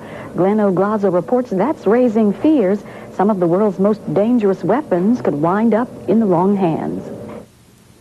They're going to melt down the Glory to Communism statue overlooking Kyiv. With titanium the price it is, this could be the one Soviet investment that's paid dividends here. But there are others. At a military display cum museum, there are artillery, aircraft and tanks still currently being used by the various Republican armies. They include the SS-20 missile, the T-64 tank, the Shilka anti-air defense system, the Hind attack helicopter, the MiG-23. It could easily pass as Kiev's permanent trade fair, a military showground, because these could soon be on offer to weapon-hungry nations and arms dealers if the bankrupt Ukrainian government is forced to sell its vast stocks. And it is a buyer's market, as a local journalist confirms. Kuwaitis showed their interest in buying some arms, and India, who has actually 70% of its weaponry Soviet-made. I gather the Saudis have been interested too. Yeah, and Ukraine showed its interest in response because Ukraine badly needs oil. Some buyers might be interested in more than tanks and planes and guns. Deep inside its secret forest site at Valaya Serkov, 40 miles south of Kyiv, a nuclear warhead is carefully removed from its missile and launch pad. It's not large, but it's equal to the bomb that demolished Hiroshima. The Ukraine is pledged to destroy 136 of its 176 missiles under the Start Disarmament program. But no one is certain what happens to the remaining 40 or what their price is on the open market. But all such anxiety about arms sales could end, says Defense Minister Viktor Antonov, if only the West would help out with cash, and that it refuses to do. Our economy, like the other republics, is in the state of crisis. And yes, we'll sell arms if we have to. And I confirm we have potential customers already. But no, Saddam Hussein is not among them, or any regime like his.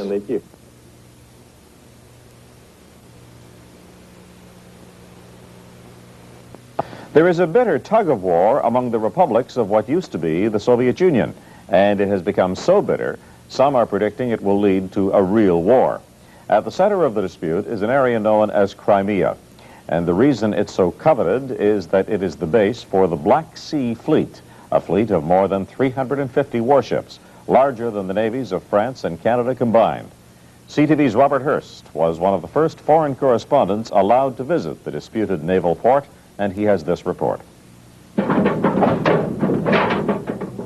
The sailors of the Black Sea Fleet still race to battle stations, and high above still sweep the skies. But the enemy now for the Black Sea Fleet is within, as half a dozen new countries each claim a share of the helm. Black Sea Fleet? It's a navy being ripped apart by national ambitions. Must belong to Ukraine. This is Ukrainian territory, say these sailors, and declare they've been pushed around too long by Moscow. The Black Sea Fleet was started by the Tsars 200 years ago to guard the southern approaches to Russia's heartland and to open a pathway to the warm saltwater seas beyond. Because of that, Russia will not let go, and neither will the other countries in the new Commonwealth. For the time being, the new country of Ukraine is paying the salaries of the sailors in the Black Sea Fleet. But last week's paycheck was late. Ukraine does not have the sort of budget to maintain the fleet. Local Deputy Alexander Kruglov. If Ukraine tries to take it by force, he says, we have enough here to defend ourselves.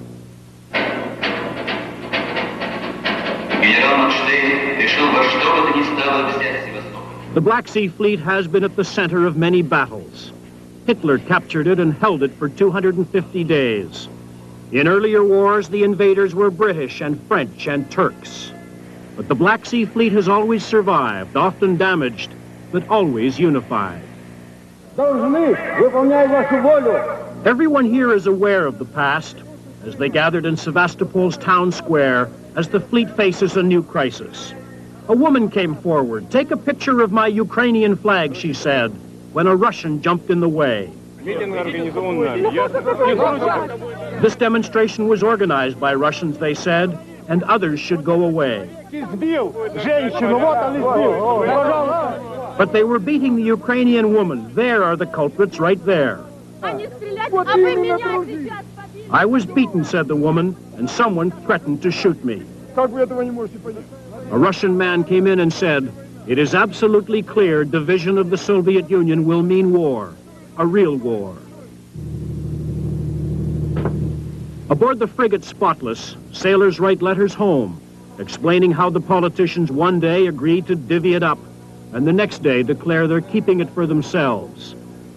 This state of affairs is especially painful to Admiral Alexei Kalinin, a retired sea dog who used to command the Black Sea Fleet. The fleet cannot die, he says. As long as we have seas, the fleet will exist. But the old admiral is like a helpless grandfather, watching the breakup of a family, quarreling over who gets what and how much of the assets. In this case, the assets are deadly, and the dispute a litmus test for the future of the new Commonwealth. Robert Hurst, CTV News from Sevastopol on the Black Sea.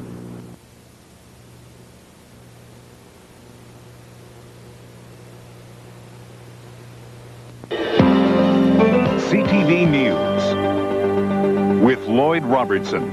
Countries on the map. Ukraine has just been freed from decades of communism and Kremlin rule. But the road to democracy and self-rule is not without pain. Canada is vowing to pave that road by doing more to feed the hungry and cure the sick. The promise was made just before a special ceremony in the Ukrainian capital, Kyiv.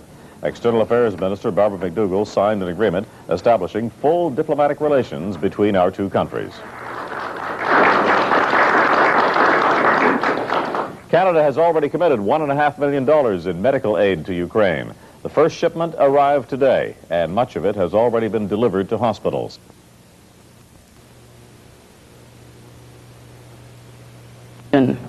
Russian President Boris Yeltsin was another notable absentee from today's Middle East peace talks. He announced yesterday he wouldn't be in Moscow for the talks. That sparked reports that he was ill and that his leadership was unstable. But Yeltsin surfaced today in southern Russia, apparently well and still in charge. Angus Roxburgh of the BBC reports. President Yeltsin's appearance today on board the nuclear-armed Black Sea cruiser Moskva put an end to 2 days of speculation about his health, political and physical, after he'd mysteriously cancelled several engagements.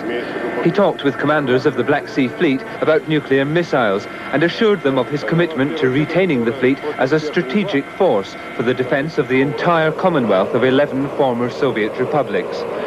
With an eye to his forthcoming visit to Britain, Washington and the United Nations, Mr. Yeltsin may also have been sounding out his commander's views before announcing a new initiative. The Ukraine, whose president asked for extra powers at a session of Parliament today, claims part of the Black Sea Fleet as its own and won't take kindly to Mr. Yeltsin's repetition of his view that the fleet must remain united and not serve any single republic. Officials denied that Mr. Yeltsin wants to move the fleet's headquarters to the Russian port of Novorossiysk, but there's been speculation that he might wish to expand the facilities there to take ships presently based in the Ukraine. But it was Mr. Yeltsin's unexplained absence since last Saturday, reminiscent of the secretive behavior of former Soviet leaders, that has exercised the minds of Western observers. The visit to the Black Sea Fleet, they said, didn't seem to justify the discourtesy of cancelling meetings with no word of explanation. Behind the scenes at today's Middle East peace talks, which Mr. Yeltsin, as one of the sponsors, had been expected to attend, diplomats were commenting that the Russian president's disappearing act added to doubts about his statesmanship, damaging his credibility on the eve of a foreign trip that'll give him unprecedented exposure on the world stage. Angus Roxburgh, BBC News, Moscow. And that is, you think you found some evidence of Gorbachev's plans for a state of emergency that relates to the events of August, the so-called coup.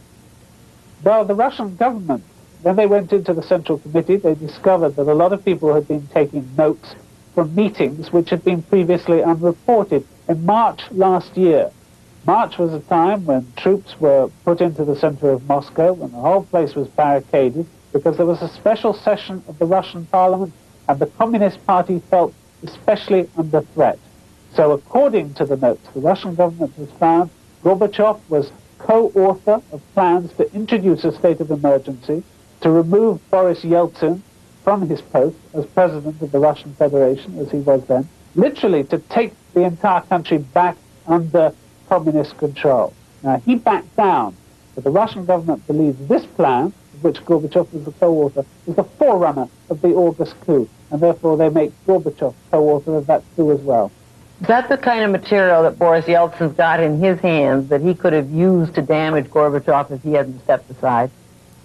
Well, we understand that that's what they fully intended to do, to make it public on their own behalf, and say, if Gorbachev hadn't gone quietly, as someone put it last December, yes.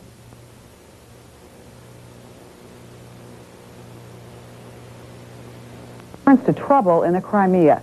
Last evening, the Ukrainian parliament resolved that the Crimean Peninsula is its territory and that Russia must back off claims to the contrary. The hard line is bad news for Mr. Yeltsin, who's had better luck in negotiations with the French.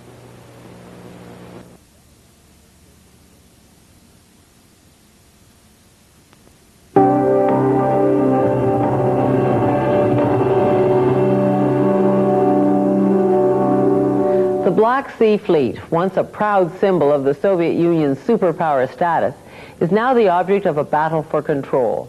Later this week, the presidents of Ukraine and Russia will wrestle for command of the Navy at a summit of the Commonwealth of Independent States. Up for grabs are more than 300 ships and submarines, 70,000 officers and cadets. Access to the historic city of Sevastopol, the fleet's home base, is restricted, but recently Susan Reisler and a journal crew were allowed a brief and very rare visit. Here is their report.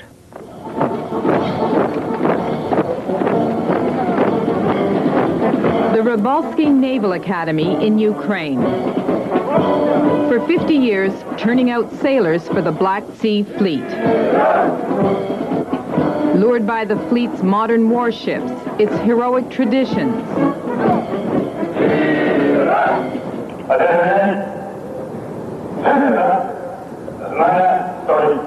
Today, this tradition is in doubt. 60% of these men are Russian. 35% Ukrainian, but the vast majority are choosing to serve in the new Ukrainian Navy. Only in one corner do we find young Russians who see no future in Ukraine. 18-year-old Sergei Analyev would rather serve in what's left of the Russian Navy.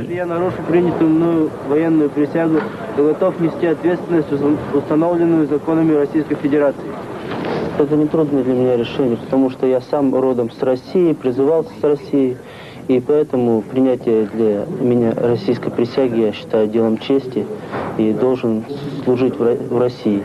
Присягну поэтому, наверное, с российскому народу.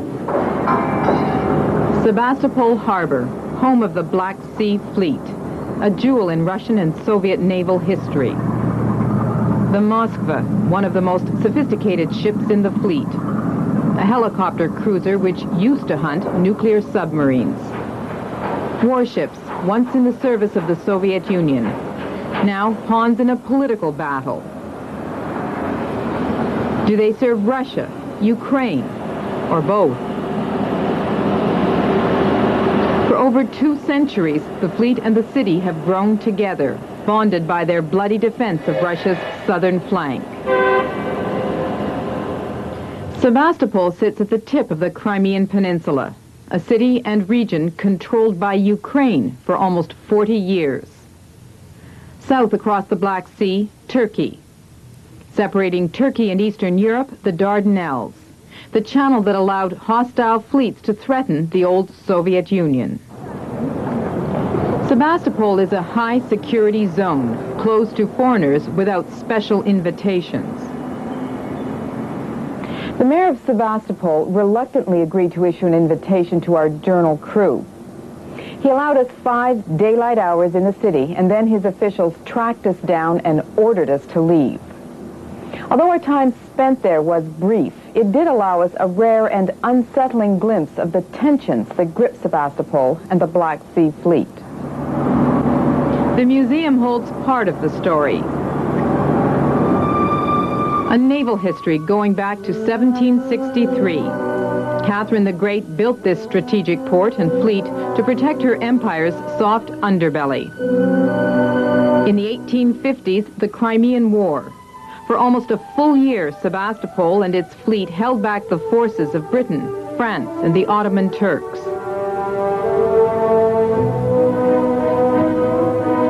In the 1940s, World War II, Sebastopol withstood an 8-month Nazi siege and was awarded the title Hero City. Olga Buryak fought that battle. Today she oversees repairs to the memorial, under the watchful eyes of comrades killed in the siege. Так, что я помню? Когда началась героическая оборона Севастополя в 1941 году, 29 октября, мальчишки, дети сбрасывали зажигательные, эту смесь зажигательных бутылками, в общем, кто что мог, то делал. Город весь горел в огне. Город был разрушенный 97%. You helped save this city when you were young. How do you feel today about the battle between Ukraine and Russia over who the city belongs to?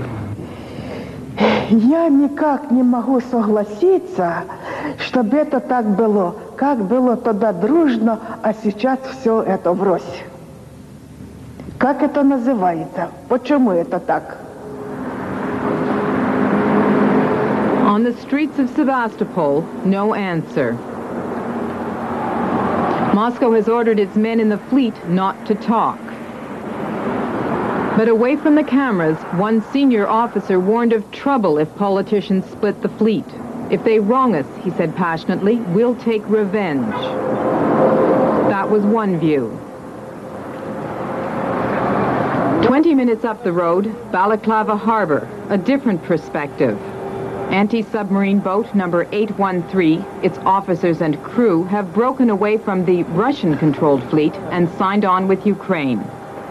These ships still fly the old fleet flags, but they now patrol the Black Sea for Ukraine. Beyond this boat, the fleet's nuclear submarine pen, off limits for cameras. The commander of these ships is a Ukrainian patriot. Igor Onfarov is committed to building a navy for President Kravchuk. Конечно, Москва удивилась, когда узнала, что вся бригада, так гладко все прошло. Дело в том, что у нас наши люди, офицеры, они желают работать и желают выполнять те решения, которые принял президент. The majority of these sailors are Russians. They voted with their stomachs. There's not much food back home, but here in this mess, Ukraine guarantees them their bread, mashed potatoes, and tea. The choice wasn't easy. Here, as on other ships, there were fistfights below deck as Ukrainians and Russians defended their positions. Ну, это очень тяжелый процесс. Вы понимаете, одним днем, одним годом флот не создать. Это действительно труднейшая, кропотливая работа. Но если понадобится, мы готовы помочь со всеми силами, потому что мы граждане Украины, и этим все сказано. Мы граждане Украины, мы здесь живем, это наш дом. The Cold War enemies are gone, but the night watch on ship number 813 runs through the same drill.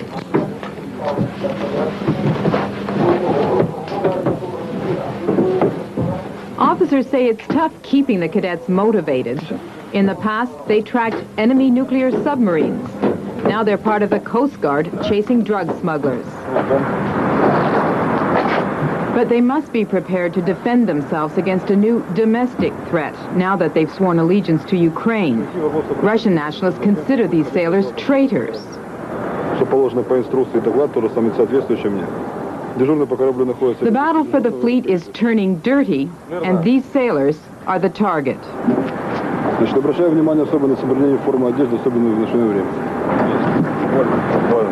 И задача стоит прийти к военным решениям, чтобы окончательно определиться и со строительством военно-морских сил Украины, и с состоянием и флота Содружества независимых государств. В целом мы сделаем все со своей стороны, что никаких выпадов, никаких провокаций мы не допустим, и командование части, офицерский состав настроены именно на это. Давление идет сейчас со стороны общественных организаций. Я бы хотел сказать даже немножко, наверное, такого экстремистского толка, именно экстремистского толка, которые хотят стравить людей на разделе их по национальному признаку.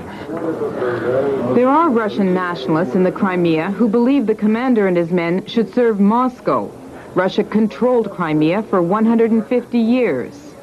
Councillor Vadim Mordachov wants nothing to do with Ukraine. He and his colleagues say Sebastopol and the fleet should stay in Russian hands. They say these officers taking an oath to Ukraine have been set up by politicians. They're pawns in Ukraine's power game.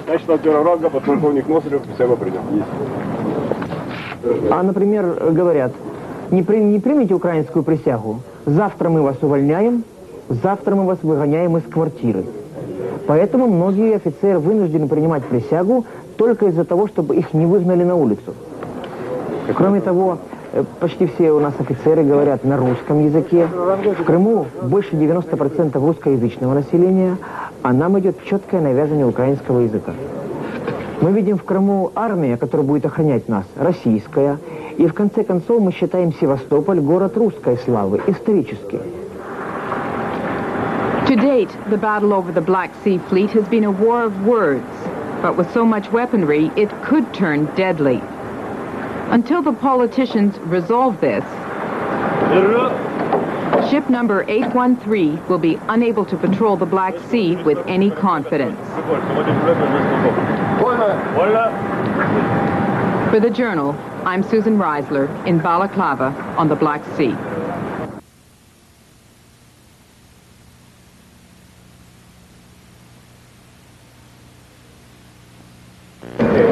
Three former Soviet republics have reportedly told the new Commonwealth military to count them out A Belarus spokesman says Ukraine, Moldova, and Azerbaijan have chosen not to place their armed forces under a united command. James Meeks has more.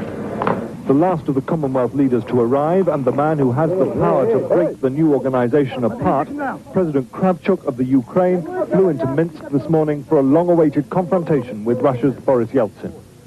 And he set out his position in black and white at the airport. The lessons of history showed us, he said, that the new republics could never be truly independent unless they have their own armed forces. That he knows is unacceptable to the Russians. Boris Yeltsin has argued that a Commonwealth must have a common defense force if it's to mean anything. And it's an issue that's divisive enough to kill off the Commonwealth if it's not resolved. Significantly, the armed forces have their own delegation at this meeting. Their views cannot be ignored, and they're determined that the Red Army, with its long history and traditions, should not be broken up. We will have united armed forces. In the center of Minsk, around 500 protesters turned out on a cold and wet morning to support that view, demanding strong central control from Moscow to keep the Commonwealth together. But their wishes are rapidly being overtaken by reality. All over the former Soviet Union, particularly in the Ukraine, independent command structures are already being established. It's a move that is not only hindering the development of the Commonwealth, but could also set back attempts to cut back the number of men under arms. Late this morning, news of a possible compromise. A proposal is now being discussed under which independent national armies could join a single military command structure, rather as European countries do in NATO. And that could go ahead even if President Kravchuk and the Ukraine refuse to join. If the talks do break down today, it would effectively mean the end of the Commonwealth in all but name. And perhaps more seriously, it would cause great dissatisfaction among the armed forces themselves. They've watched as the Soviet Union has split up into independent states. They would be much less happy at seeing the old Red Army broken up as well. James Mates, ITN, Minsk.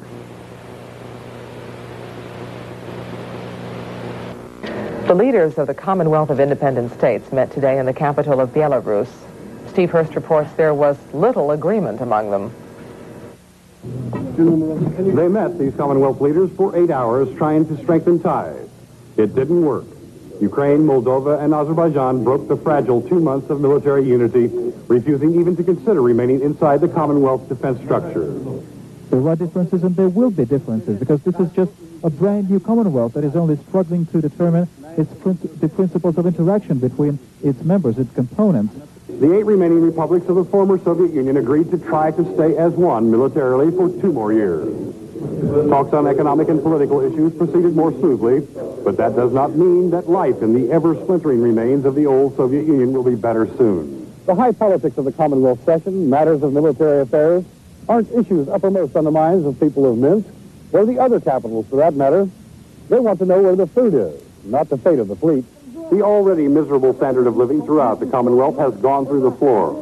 Several hundred People's Front demonstrators gathered to complain. We asked some of them what they thought of the Commonwealth meeting. What I'm thinking is that now there is no bread and there is no sausage. There's nothing to eat. There are no goods in the stores. The armed forces is a low priority.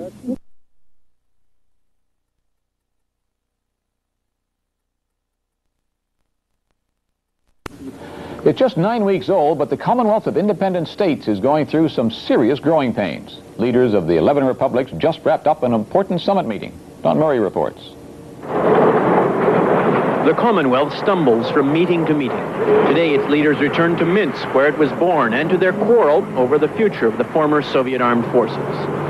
For Ukrainian President Leonid Kravchuk, the Soviet forces have no future as a single structure. Ukraine has already established its own independent army and navy and is insisting officers and men stationed on its soil swear allegiance to that force. At today's meeting, Commonwealth leaders discussed a compromise proposal to satisfy both the officers and the Ukrainian government. The former Soviet forces would be broken up into national armies, but during a 2-year transition period, there would be a unified Commonwealth command. But this afternoon, a spokesman emerged to announce that Ukraine, Moldova, and Azerbaijan had refused to agree even to a transitional unified command. This evening, after more than 10 hours of talks, Ukrainian President Leonid Kravchuk who ironically was the chairman of today's meeting, told reporters the Commonwealth leaders had signed more than 20 military and economic agreements. But the disagreement over the future of the armed forces remained as deep as ever. Symbolically, 7 of the 11 leaders, including Boris Yeltsin, didn't even appear to comment on the meeting. The Commonwealth is far from dead. As Kravchuk himself underlined today, its members are condemned to cooperate economically or suffer the consequences.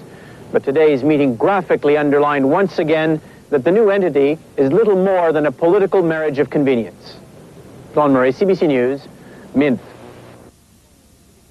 And that's the National for this Valentine's Day, Friday, February 14th. For CBC News, I'm Knowlton Nash.